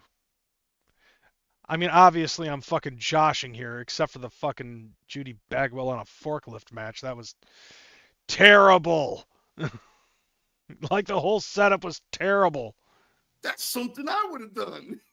I'll admit it. JCW's always done outrageous, crazy shit like that. You know what I mean? So when he has a far out idea, it may sound ridiculous, but we do a lot of far out crazy shit, you know. Like that would be interesting if I actually was able to do that, Silver Stasher. Like I know TPC hasn't been able to do it, but right now I'm probably in hot shit water right now with Violent J.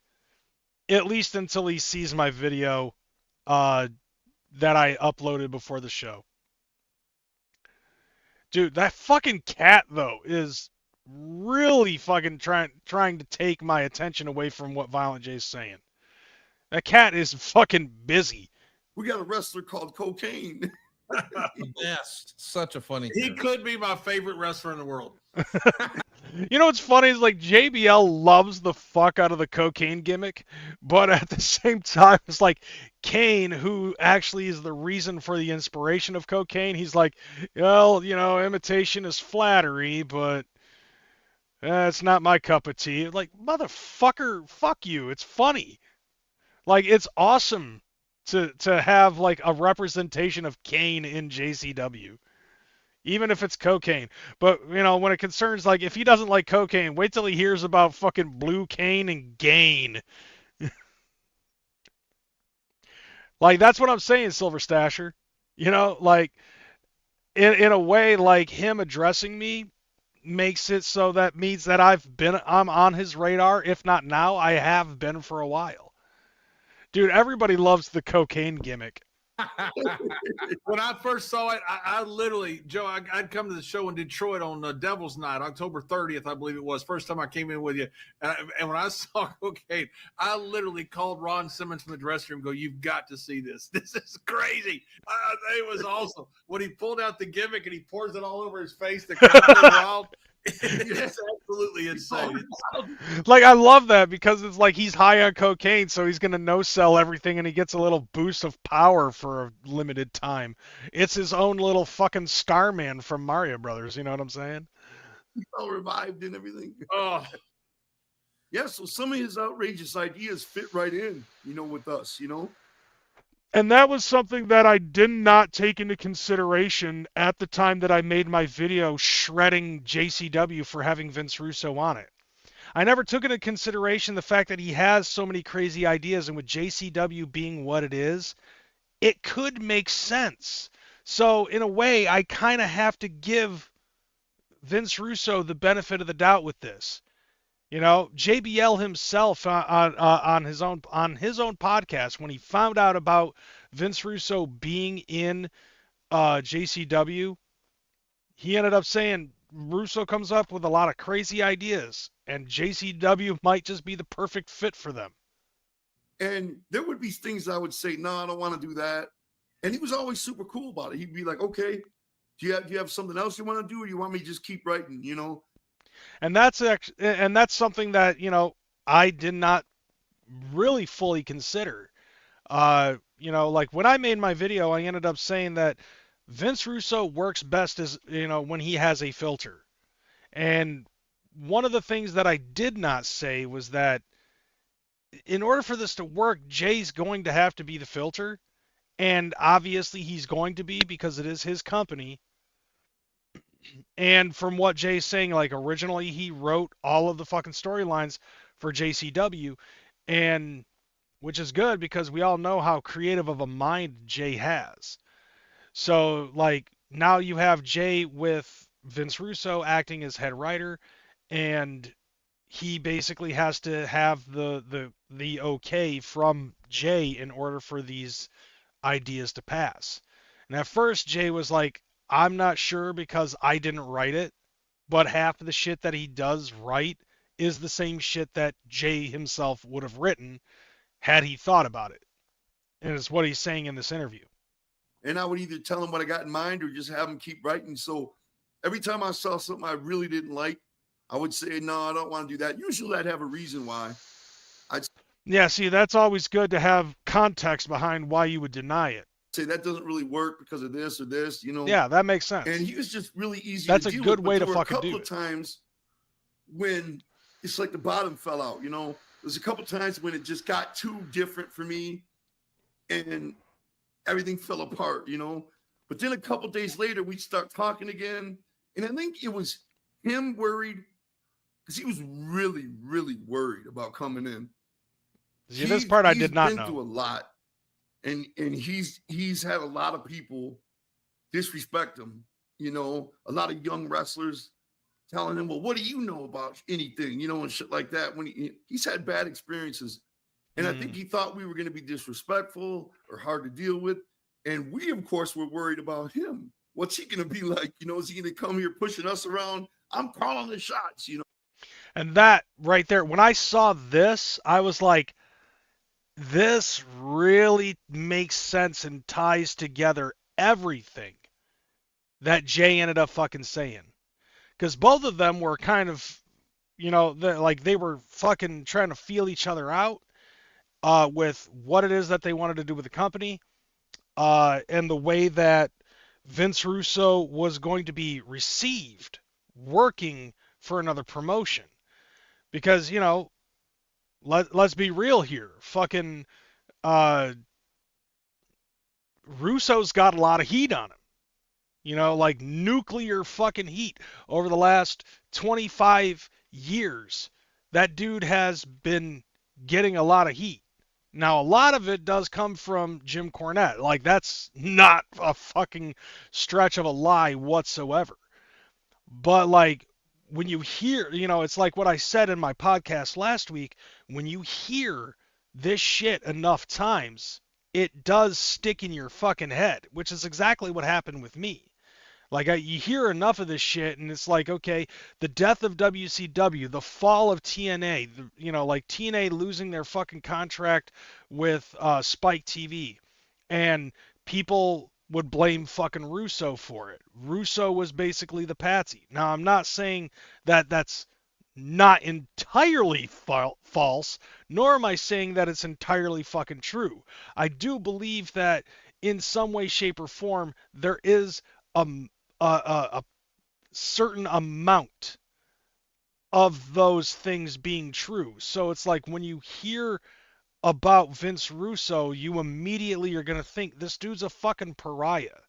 You know, this dude is like a lot of people pinpoint Vince Russo being the sole reason why WCW fell out. You know, or at least it was the fucking poison that slowly killed the promotion.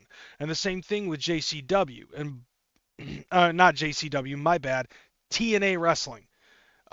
You know, like being another slow poison pill that caused TNA to be where it's at right now. I mean, it's slowly resurging due to its cross promotion with WWE and Joe Hendry. Sorry, I don't have the fucking audio queued up, so I can't say his name, and he appears, and he's not, it's not like he's actually gonna fucking appear. That would be dope, though. All of a sudden, he just comes up from behind my fucking couch. That'd be dope. But anyways, yeah, so it's like, now, Vince Russo's just been doing podcasting for like the last 15 or so years, and all of it, you know, without getting any booking gigs or anything like that. So now he's in JCW, and like myself, there's a lot of people that are like, wait, what? Are you sure about this, Joe? Like, do you really want to fucking work with Vince Russo? And at the same time, he's like, you know, worried about whether or not he's going to fucking try to, you know, overstep his boundaries. So I think that might be a possible other reason why Violent J fucking reacted the way that he did when he fucking messaged me. This is good to have a little bit more fucking context behind all of this. So we both had It's cold cathartic. feet, and things kind of fell apart maybe two or three times before he got here. But once we had that first show together, once he came out to the actual show, man, it just flowed as smooth as possible. Flawless. we shot those pre-tapes like it was like we've been doing it forever together. Okay. Everything went so smooth. Once we did it in person and there was no communication problems or reading texts wrong or reading emails wrong or anything like that. Once we were in person able to communicate, everything just was perfect, man. I really don't know how else to explain it. Everything went really good. Okay. And we both got totally rejuvenated and fired up about this because we realized we can do this for real. You know, like this is a good match right here. This is a good thing we're doing right here. There's no problems. There's no bumps in the road. This is cool. We get along. We think the same on a lot. And most importantly, he's okay to rewrite something. And I'm okay to go with something that I wouldn't normally have ever written. You know what I mean?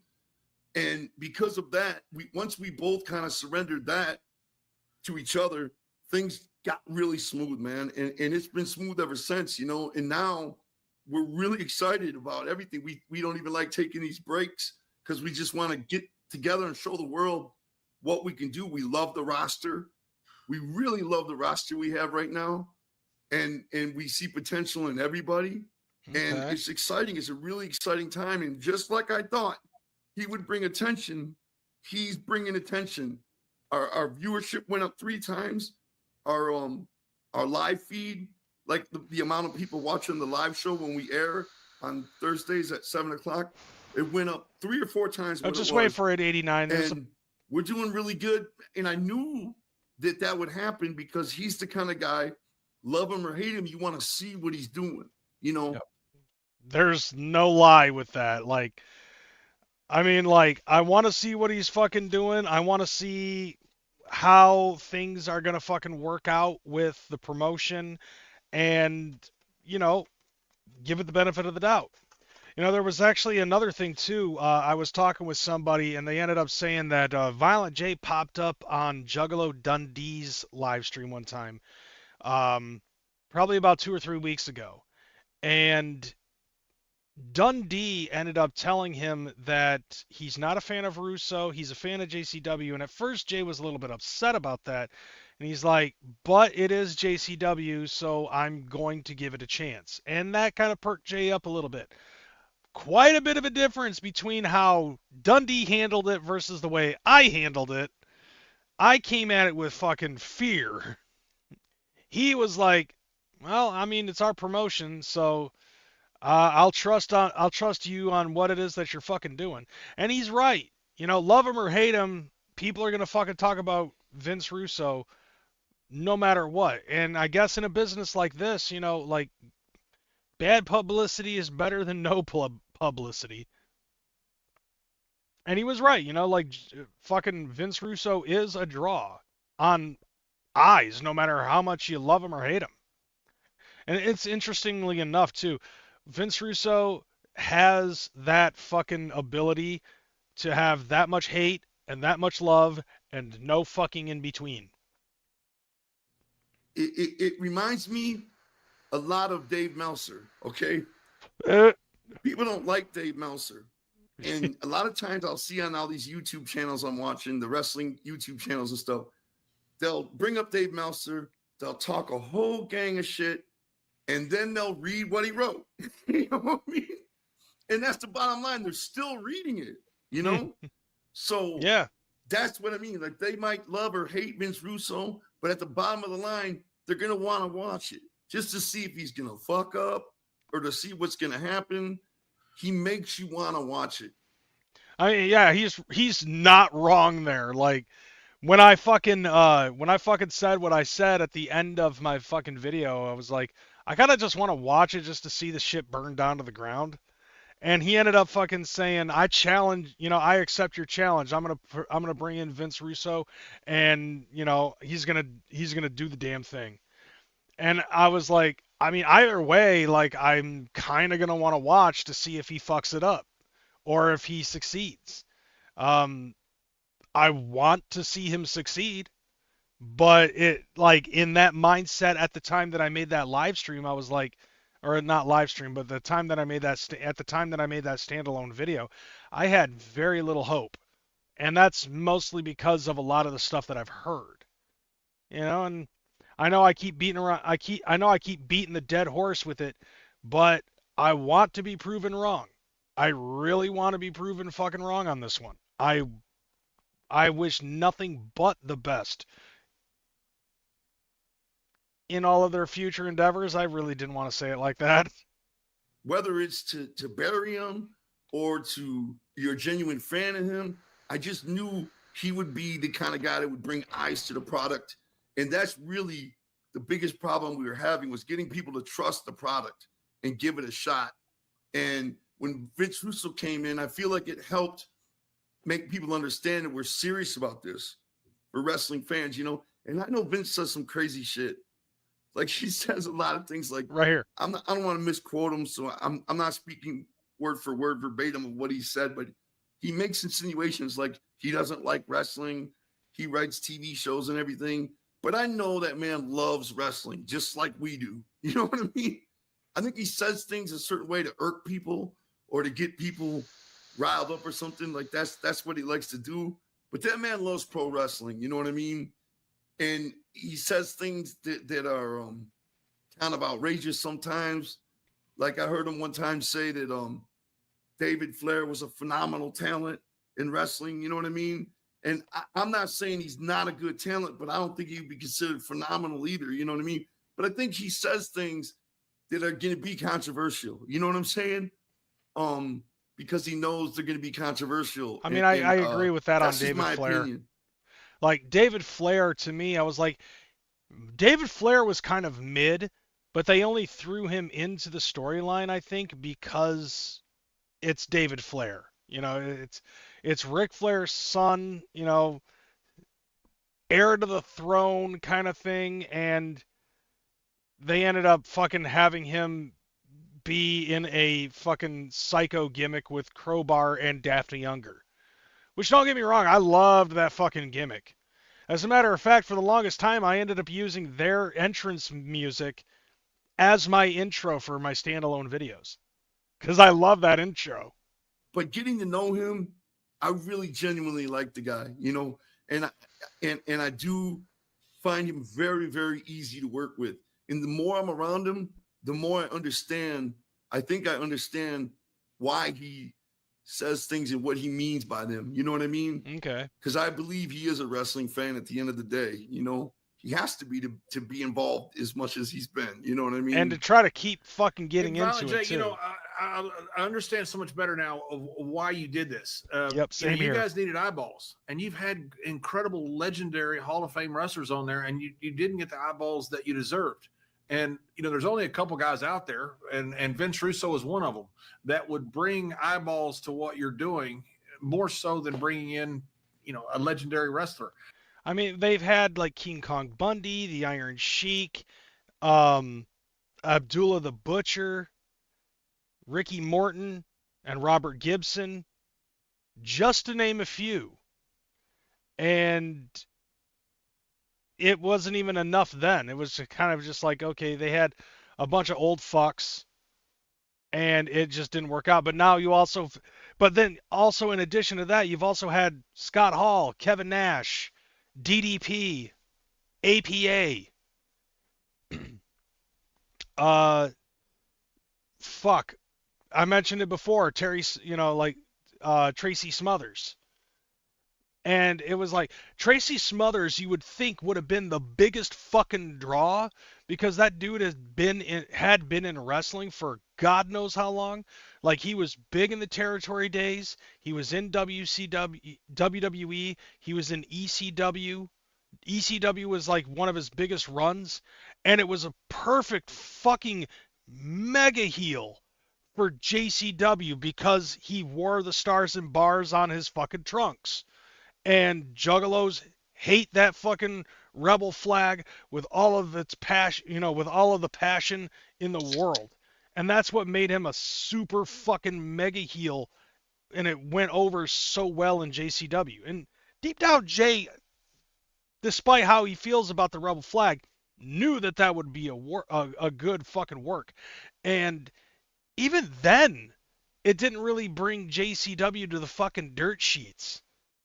You know, it wasn't even grabbing attention from Meltzer. But now you throw Vince Russo into the mix, and now everybody is talking about it, good or bad, juggalo or not. And I get it. And I've watched your shows since Russo's been there. Look, I love what you guys have been doing. I love what you guys have done for years. But I'm really happy for you guys that you've got the eyeballs now on a show that I think is a terrific show that more people need to be watching. I think it's a fantastic move for you. I'm very happy for you. Thank you, brother. Thank you.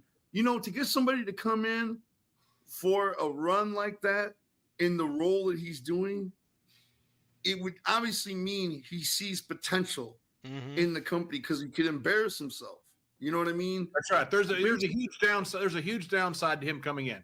I mean, he's really putting everything on the middle of the table and rolling the dice. You know, so I understand from his perspective of being hesitant as well. Yeah. Yeah. You know, you can book a wrestler, and the wrestler could come in and basically not really even pay attention to the rest of the show. He just goes out and does his thing, you know.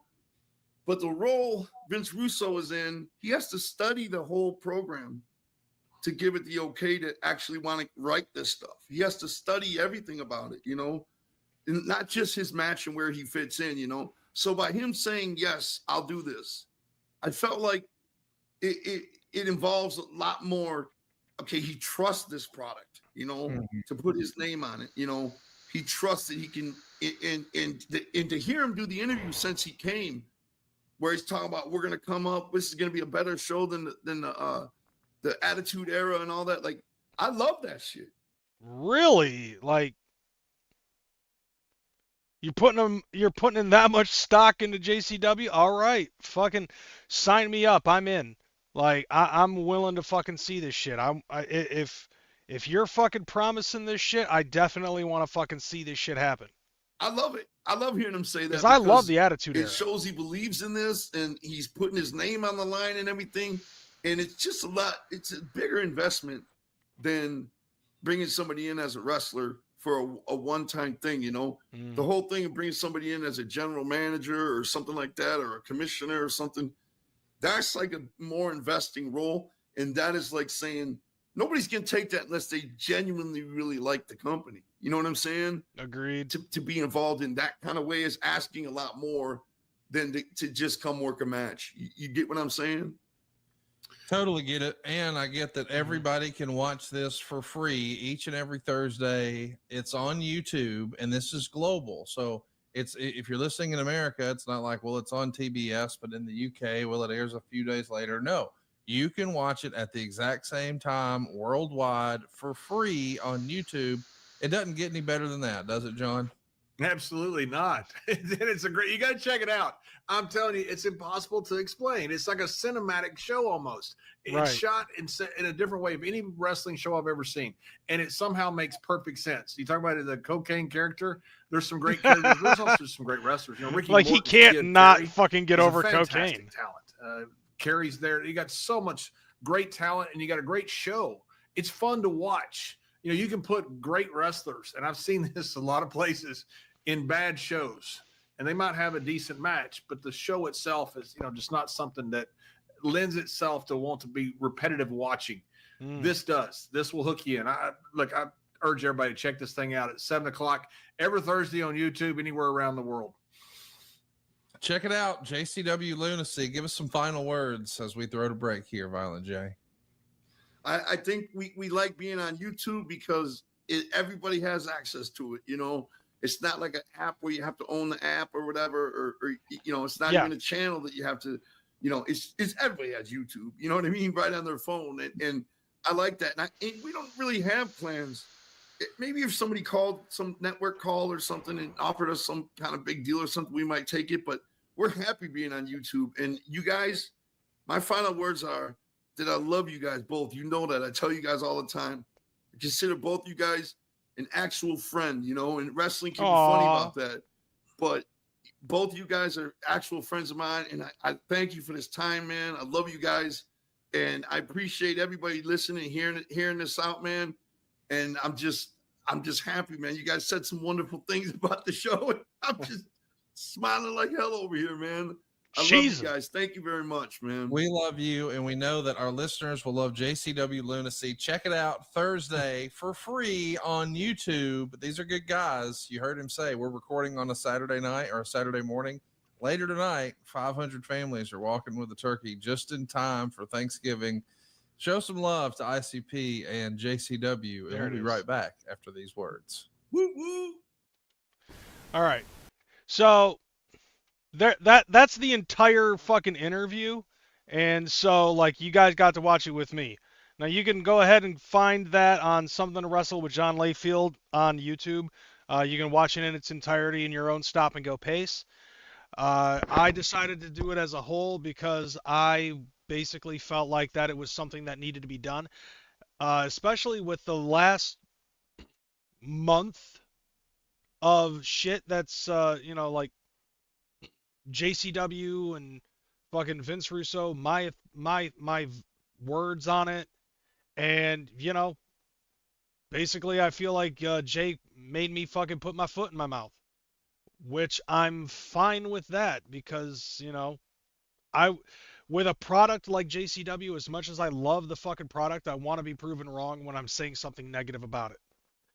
A couple of things that I had thought about though is I talked about this before earlier on the show, and I was saying that I feel like when it concerns like JCW, I said before that one of the things that I feel like Jay ought to do with JCW as a product, because he said in this interview that he wants to expand JCW and not make it so it's just for juggalos. Like he wants to prove to the world that it is a product that is for more than just juggalos. Like he wants the wrestling fan base to notice JCW, and with the way that he's fucking doing it right now, especially with now putting Vince Russo in the fucking spotlight,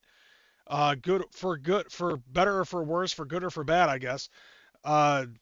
It's definitely one of those things that I feel like can help separate JCW from Psychopathic. One of those things, and not to say, something negative about that. You should know what I mean by that. To put it in better terms, basically, when I say separate JCW from Psychopathic, what I mean is like, okay, take the JCW shows and not have it consistently tie in with ICP concerts and shit like that. Bloody Mania is a totally different fucking animal when it concerns mixing JCW with the concerts and stuff like that.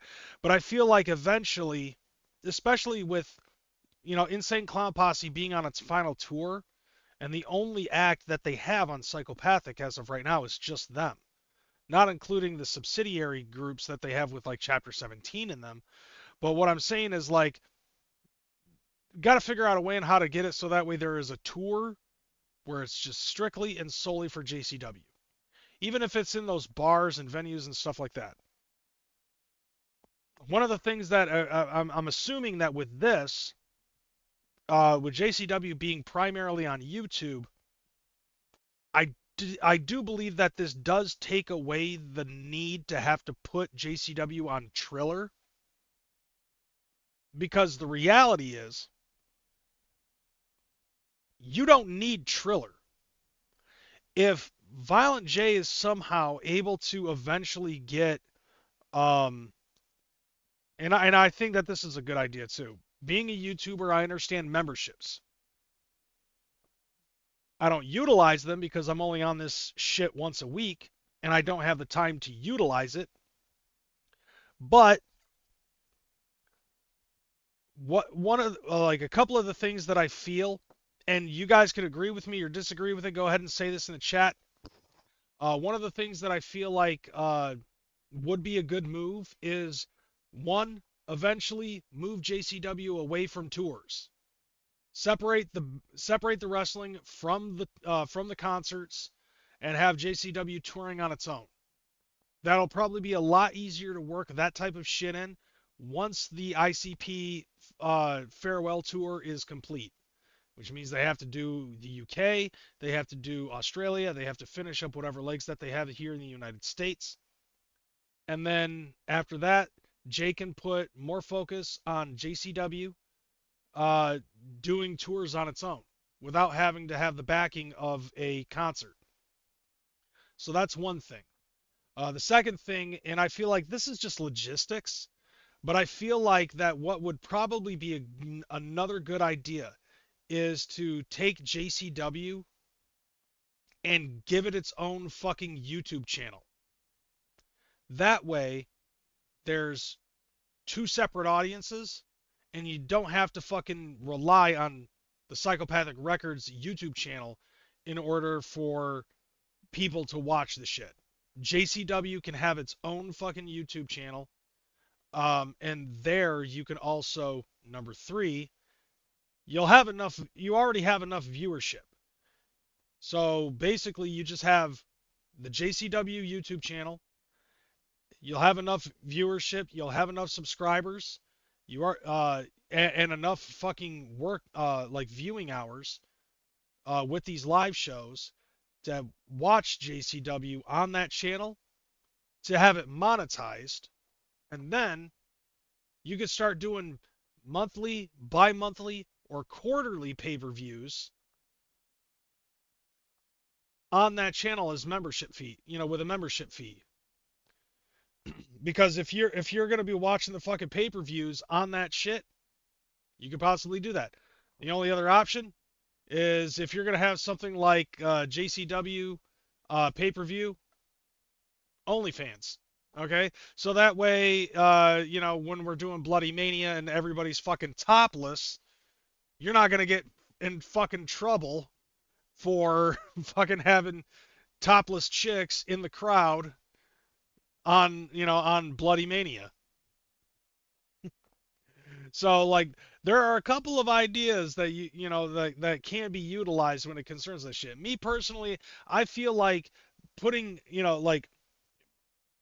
putting wrestling on an artist or musician's fucking YouTube channel turns that into a variety channel. And in my history of fucking having variety channels, it doesn't tend to work out because it confuses the algorithm and it makes it tough for people to figure out what the fuck that channel is specifically designed for. And maybe I'm wrong. I'm not 100% perfect with this type of stuff, but to me personally, I feel like it would make sense. All right, we got another fucking Juggalo related video, and this might be the last thing I fucking put out there. Another gathering video has resurfaced on my fucking feed. And if you guys went to the gathering of the Juggalos this year, you probably saw a dude in a gecko suit walking around. So we're going to go ahead and we're going to watch that. So I can't remember the name of the channel. Let me double check and see what the name of that fucking channel is called. Lyle Forever. And so the dude walked around dressed up as a fucking gecko, and he ended up documenting his gathering experience. I'm an abortion survivor. Really? And I'm not a Seriously? father They yet. tried to scrape me out. This I pulled the motherfucker co-hanger went to all the way in there. Really? Yep. In the year 2000, a rap duo called the Insane Clown Posse started holding an annual festival for their fans known as the Gathering of the Juggalos. Although the Juggalos started as just fans of this rap group, they've evolved beyond that into an entire subculture that celebrates unrestricted self-expression, community, and showing off your butthole. I've been fascinated by Juggalo culture since I was in middle school, so I decided to attend the 25th Gathering of the Juggalos at the Legend Valley Campground in Thornsville, Ohio, and talk to people as a gecko to see what it could teach me about life. What brings you here to the Gathering of the Juggalos? This is home. I've been a Juggalo for not as long as a lot of people here, but this is home for the Juggalos, so I'll come here. What do you mean by home? Like, in what way is this home? Well, almost everybody here, that comes to the gathering that is a juggalo has been an outcast in their life. Me personally, I never had friends. I had a dysfunctional family at home. Like, my mom you can already tell. want me, so she left me behind. She took off and left me with my dad. And my dad was a heavy drinker. He just, like, beat the shit out of me. Like, you can already tell that this is going to be a documentary about the gathering of the Juggalos that is not like a lot of the other ones that we've seen. Oh, and by the way, it finally got cold enough that I'm actually able to wear the hockey hoodie, and this is what I got. This is the one that I got at the gathering of the Juggalos. Other than the Malenko boy, and I thought that these were actually hockey jerseys, and then it turned out they were hoodies. And at first I was pissed off, and now I'm actually cool with it because the winter time is finally here, and this thing is cozy as fuck. I feel bad for the guy dressed up like a gecko, though. I bet you he's hot as balls in that outfit. No really good reason, like Christmas, and be like, oh, I love this gift, thanks, Dad. And just knock me the fuck out. Like, Have you been able to make more friends since becoming a Juggalo? yeah, for sure. Definitely. All my life, nobody's been like, oh, come here and we love you. But everybody here has been through similar shit at some point. They all got open arms, man. Fucking come here, you Word. fucking weirdo. I mean, we love you. We 'Cause love we're you all how you fucking are. You come weirdos. here. So, we all juggalos. Hell yeah. I mean, we all family. That's what's up. You have a good one, man. That was great. In the butthole. It was a butthole. Butthole. Whoop, whoop. So show me your butthole, right? What is the deal with show me your butthole? Why is everyone showing each other their buttholes? I mean, it's always good to see a butthole, right? It's like, dude, it's gotten to a point where, like, show me your butthole has been around the gathering of the Juggalos for so long that nobody even remembers why we started showing butthole in the first place. It's kind of just like, we're at the gathering, we're going to expect to see some fucking buttholes. Dude, been following Gek for like 5 years, dude. I shit bricks when I got to talk to him this year.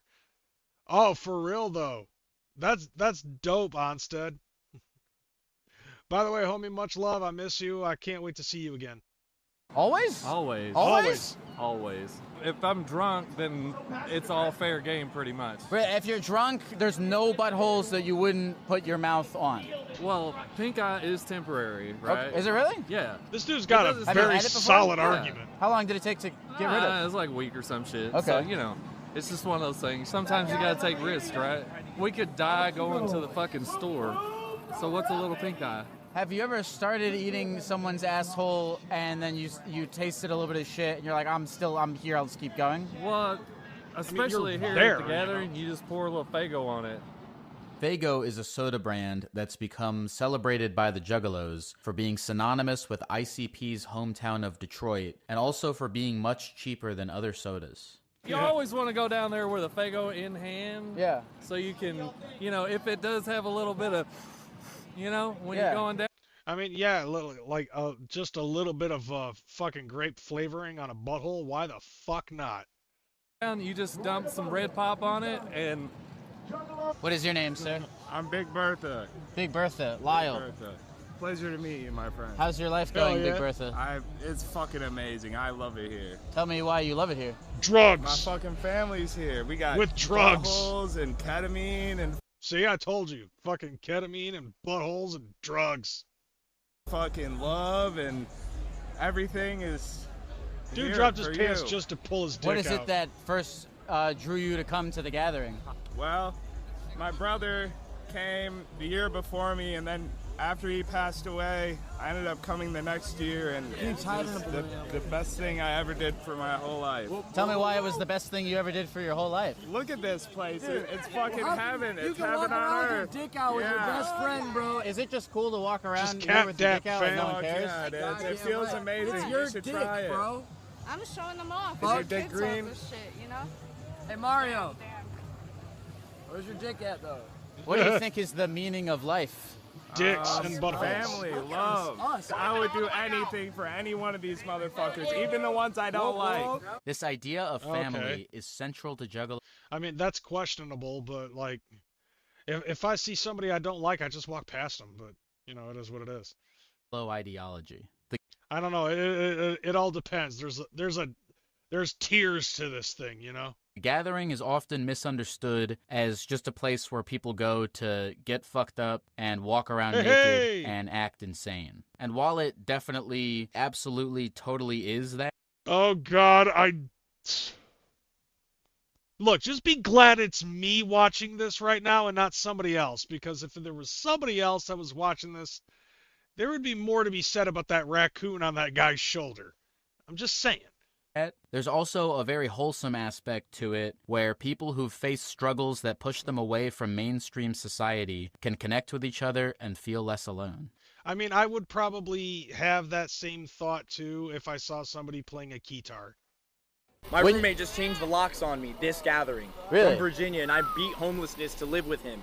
I'm gonna go live with a juggalo girl that I know. She was homeless for 2 years while I was homeless for 4 months. My backstory is very similar to yours. I too face homelessness. My family has abandoned me, just like yours has. See that? I have This current era is loneliness. I have no friends. That first this is six the only wasn't. friends I have are here. That first six was about finding it. The last friend I had was That's an interesting fucking take on the first deck versus the second deck. Like, that's interesting. I don't know how to fucking respond to that. Because I wasn't paying attention to what that dude was fucking saying. He was just... Because, like, I would think that it would be the other way around. Honestly. Because the first deck was really about us finding each other. Because none of us had anybody. So, I think the dude might have gotten it mixed up. my friend Zach. And then... let's rewind it a couple seconds and see what, like, let's rehear what that dude had to say. The dude with the red hat. I was homeless for 2 years while I was homeless for 4 months. My backstory is very similar to yours. I too face homelessness. My family has abandoned me, just like yours has. See that? I have This current era is loneliness. I have no friends. That first this is six the only wasn't. friends I have are here. That first six was about finding it. No, like this, like the first six was about finding it. The second deck was mainly fucking, okay, you have it, now how do you keep it? I think is what it is. The last friend I had was my friend Zach. And then he discovered the power of rocks, crystals, crystal meth specifically. And now... Kind of juggalo. Not him anymore. Everybody else in my family is on dope, on pills, on meth, just constantly. Okay, never mind. I take that back. The only one in my family that's relatively sober. Cool. I do smoke weed, but you know, I'm the first person in my family to go to college. I went from in 2008. I was homeless. See, I like that. Like eating out of dumpsters. Like college isn't for in me, a car that I but didn't really even own yet. I'm not gonna hate on anybody who actually has gone to college. Nice, man. Congratulations. I have an 11-year-old daughter who's on our state swim team. She's in a school that's for gifted children that makes, you know, national leaders. How do you feel like you got there from where you were? Realizing that sometimes you need to be humble. Yeah. Sometimes you don't know the right thing. A lot of people were telling me to go to college. I didn't want to go out, you know, for what I was being told to go for. I eventually ended up going for IT because I did find a genuine interest in computers. And that's how it's done. Job now, and just being positive, just staying positive, even when you're beat the fuck down. You know, just this dude's getting emotional with with it. You know what I'm saying? Start beating the fuck out of the next person. They didn't do anything. Even if I'm sitting here bloody and beaten, the next person comes up, I'm starving, I'm hungry, I'm reaching my backpack, give me my food. Like, my first night here, I was starving, I was hungry, and this dude came up to me, and I could tell that he was way hungrier than I was. He's like, can I have a couple of fries? I'm like, just finish my food. Just take it. I've got money. I'm now a place in my life where I don't have to worry anymore. Yeah. And I'm doing what I can to help everybody else here. That dude is like, getting in his feels. It's really the only place I feel like, you know, I have a family. Hell yeah. I have a home, so take care of the family, you know? Probably every year we do this thing, me and my wife, every year we just give out free food. That's to people. fucking adorable, man. Because we don't have to worry about that anymore. And I know what it's like to be hungry. I know what it's like to be starving. And if I could just stop that for a minute or a day, I will. You know?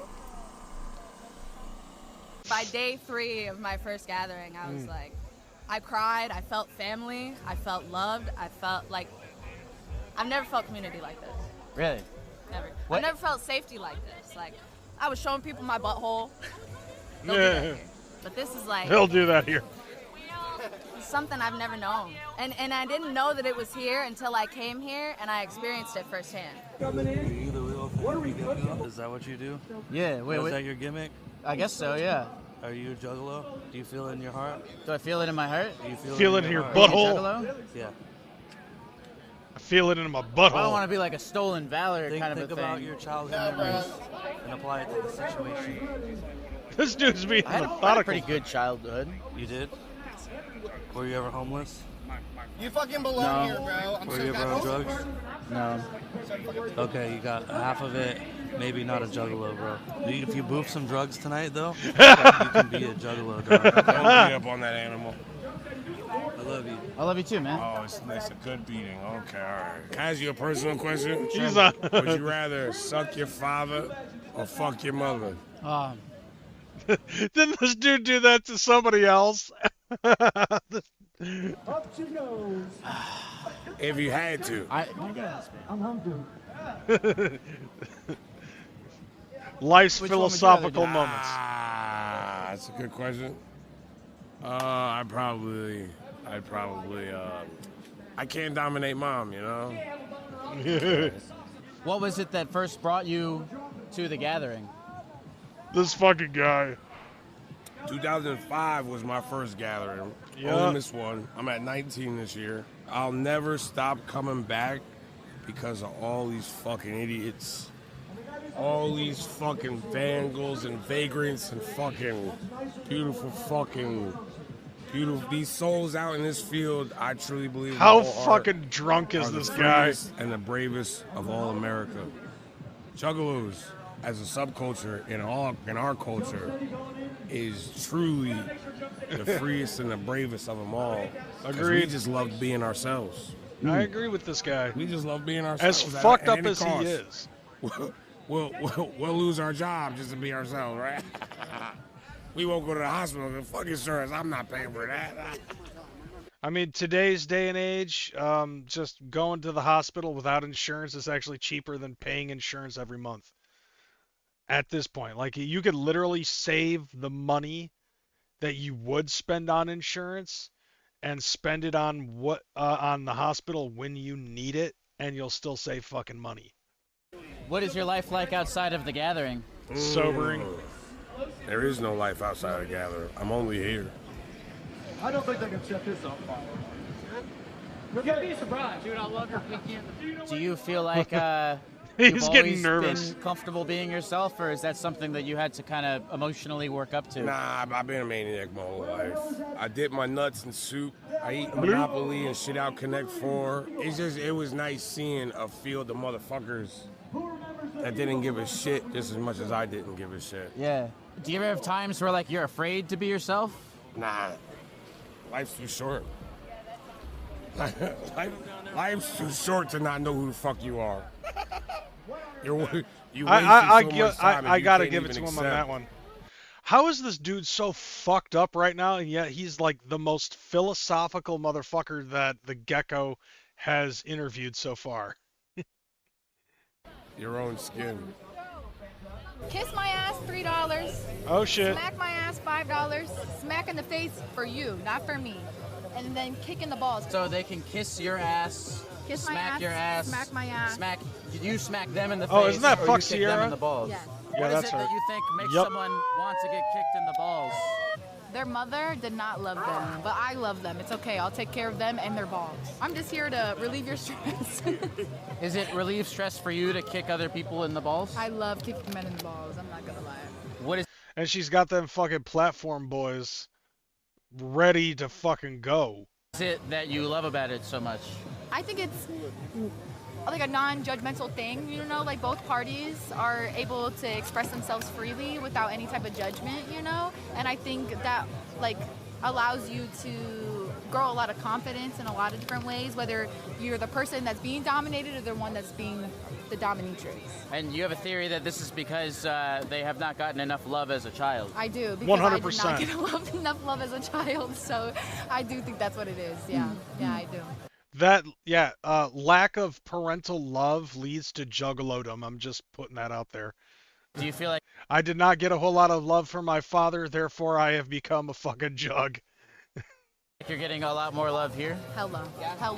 I feel so loved. Congratulations on your successful business endeavor. Thank you. And I wish you the best of luck in all future endeavors. Thank you. I think I marked my territory on you a little bit. Thank you very much. Bye. Yeah. What's your name, man? Lyle, what's your name? Whatever you want it to be. You gorgeous, sexy, answered. Someone just gave me this. Hell yeah. Wait, can I give him a kiss? No. Open it. Let me cheat. Open up, let me cheat. Don't be a pussy. You're the one making the video, so I'm the video now. Cheap is all it is. God damn it, you dropped it. God damn it, you dropped it. Crunchy, sweet, savory. I don't know if I like that one. That's funny. What you want to know, brother? All right. What brings you here to the gathering of the Juggalos? Oh, here This we is my go. best friend from middle school right here. We have a friend It who took continues. his life, and he should be here with us. But all the songs they keep playing remind us that his spirit's here with us. And we fucking love y'all, and we here to bring some fucking noise. In the name of Jesus Christ, our Lord and Savior, that's a hatchet man for some fucking reason. I know Juggalos for Jesus is a thing, but you know. It's a love to y'all. What is it that keeps you listening to ICP year after year? You know, going through fucking trauma and shit as a kid and not fitting in and being bullied and shit and needing somebody to understand who the fuck you are when you're different. ICP was there for me. When nobody else was, when no bitches wanted to fuck with me in school, ICP was. That shit was hard. I had my hoodie up and my headphones in, bringing the vibes. Do you feel like This life dude's has on gotten something, better but since then again, it's the gathering, you know? Absolutely. I've never felt so understood in my life. I feel more happy here than I do in my home life. I literally feel like I'm cool. What the fuck? I ain't cool, but I am cool. I'm a cool motherfucker. Okay, nice promo there. Shit. I think that says a lot about fucking a lot of Juggalos, though, you know? What is your life like outside of the gathering? It's pretty good. I work in a Bojangles. I ride motorcycles. I got 2 children and a beautiful girlfriend. I'm not gonna lie. I was kind of worried, bro, because I was like, what is everybody gonna think of me if I get with a bigger girl? I got with a bigger girl, let me tell you. That's my queen. She brings the most light to my heart. She supports me. She loves me. Damn, he's just and she fucking does going more for ham me on the than any other camera. woman I've ever been with beside my mama. I love you, Cherry. You are the shit. Woo woo. What is it like being a father? Yeah. It's fucking scary when you're a young dad. That shit don't come with instructions. It's difficult. And you're This constantly fucking worried about this what your fucking kids guy. think of you. And if you're doing the right thing. Are you being interviewed by the gecko or the camera? Like, talk to the gecko. He's the one asking the questions. And making the right decision. Bro, when my kids leave from where I'm at to go back home, that fucking look in their eyes, that daddy, I don't want to go home, and that fucking joy they bring to my heart, there's not a thing in this world that can match that. And I just hope that if there's anybody Damn, out dude, there this is going fucking through trouble going ham. with their baby mama, seeing their kids and shit, See, that I they like find this. it with Like, this so far has been the most wholesome fucking, like, Juggalo gathering video. And, like, I feel like Lyle is doing something very different than what a lot of other people who make their fucking documentaries about the gathering do. And, like, Brandon Buckingham, very respectful for the Juggalo community, and I feel like Lyle is kind of in that same wheelhouse.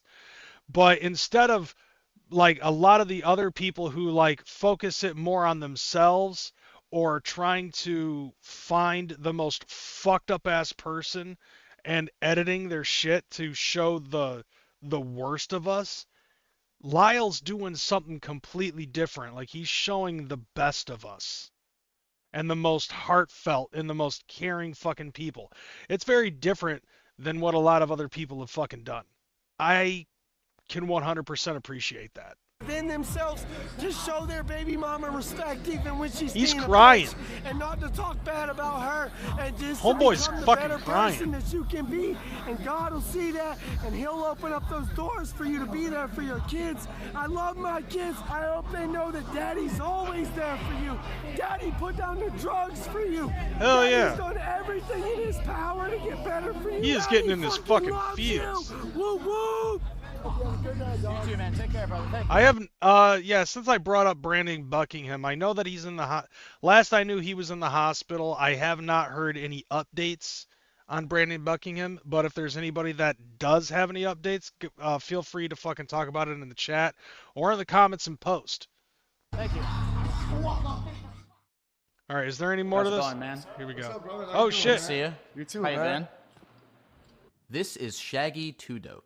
He's one half of the Insane Clown Posse and a co-founder of the Gathering of the Juggalos. We Yeah. first met when he was a guest at my Therapy Gecko show in Nashville last year, and I was excited to chat with him after living in his universe for the last few days. How you feeling? How am I feeling? Yeah. I mean, is this therapy or you just ask me in general? Well, just ask you in general. I mean, how I talk ends up kind of being a little therapy. Well, I know. I just want to make sure you're not like trying to, theraperize me. I really want to know, man, because this is my first time at the gathering, and like it is. Oh, you never been here before? No, never been here before. Oh, you can have a whole lot of patience out there. Well, I want to know, like, because I've been talking to people, and like, dude, everyone here, like everyone I've talked to here, has some kind of story about like, they were like feeling like an outcast, or they had something, That's all of us. Man, I'm an with open them. book. I'm an open book. Well, I'm sure like all these people were telling me like that they felt these things, and then they came to this thing that you've been doing for 25 years, and it was like it's like the best thing that's ever happened to them. It's Like, very therapeutic. how do you feel about that? How do I feel? It's kind of overwhelming sometimes. You know what I'm saying? It's like it's very bizarre. I do, in fact, know what he's saying. I'm all right. I'm a normal motherfucker. You know what I'm saying? I don't fucking ride around Rodeo Drive in fucking Bentleys. Well, I couldn't afford to anyways. But if I could, I wouldn't. You know what I'm saying? Instead, I just marinate at home and I chill out my backyard. You know what I mean? Sure. So and document to sit it back and look at it like on the Shaggy Show. Me and my boys started all that shit is fucking it's crazy. You Yeah. know what I'm saying? It's a daily self check. Oh You know what I shit. mean? Like what in the fuck? Somehow lame ass me.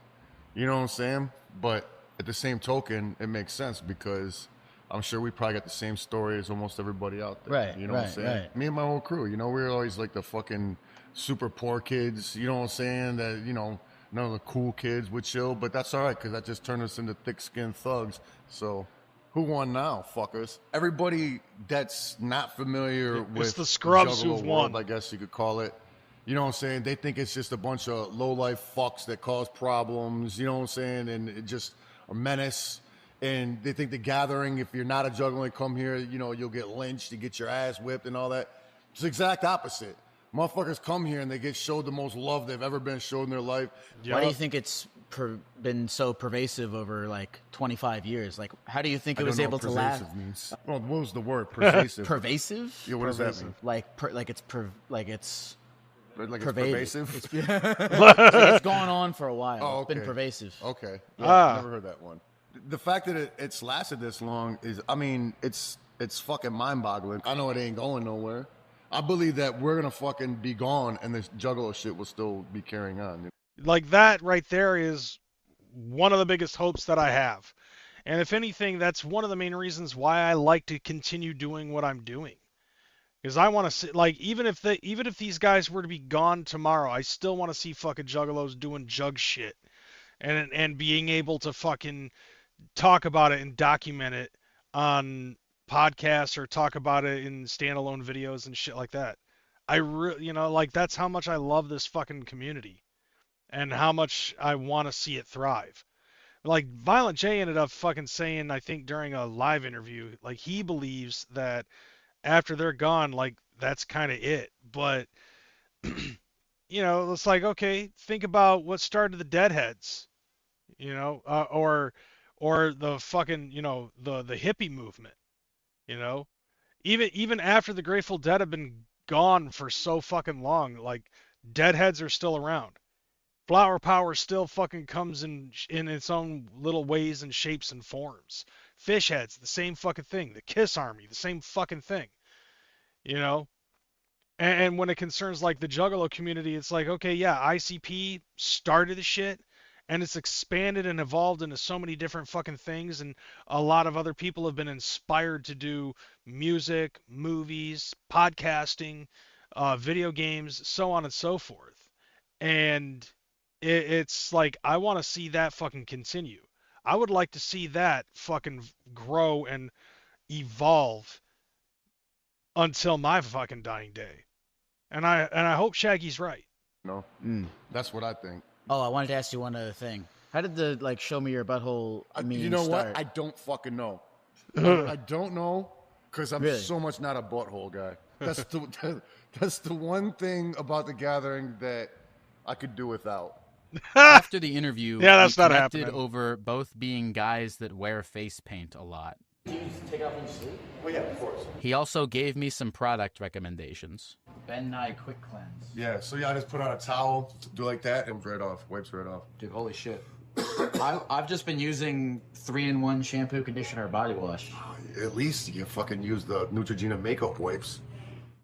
Human beings are wired to want to feel seen and Nice loved dick. and connected to others. And whether you're getting drunk with your coworkers at a wine bar in Manhattan or doing nitrous balloons with clowns in the outskirts of Ohio, you're likely serving the same underlying desire. I grew up in a nice suburb that gave me an idea of what the normal world is supposed to be. And the more I travel and go to places like this, the more I realize that we live in a purely subjective jungle world and everything is completely made up. The gathering of the Juggalos is a pure expression of that. It follows an we're seeing ethos illegal that shit as there. long as you're not being a dick, all societal norms are pretty much arbitrary. Everything is a dildo if you're brave enough. Let's see. Props to Jamie Madrox for leading me to licking my first butthole. And it was pretty fucking fresh, too. Still fucked her afterwards. You know, like, it was cool and all, but it wasn't anything new. But I'm saying, if you haven't, and you gotta you gotta get with a chick that bays properly. You know, you don't want some bulldogging ass. You don't want to go there. I'm just saying, if you ever have the chance, you should lick her butthole, because it's pretty fucking fresh, and I liked it a lot. And in this weird era of time where community feels harder to come by, it was really cool to see a place where so many people harnessed this ethos to live as their authentic selves and find other people to connect with and show their buttholes to. And he just can't let go of the fucking butthole Thank you very much for thing. watching this video. If you'd like to support my ability to continue making this stuff, I've put all of my full uncut interviews from The Gathering, including my entire 40-minute interview with Shaggy 2Dope, on patreon.com/Lyle Oh, yeah. It also yeah, has yeah, access to the full uncut interviews from all of my other videos. I'm taking a trip this week to a... Yeah, enough of that. Like, I've heard enough. Anyways, yeah, so, definitely the starfish. Yeah, definitely. Like, lick the butthole and then rub your thumb around it in a clockwise or counterclockwise formation. Bitches fucking love that shit. I'm just saying. Dude, this is like the second time this month that I have offered some really dope fucking advice. I think my best advice that I gave other than that shit was involving the hoodie. All right? So I took a selfie on Instagram and I ended up saying this is a pro tip. All right?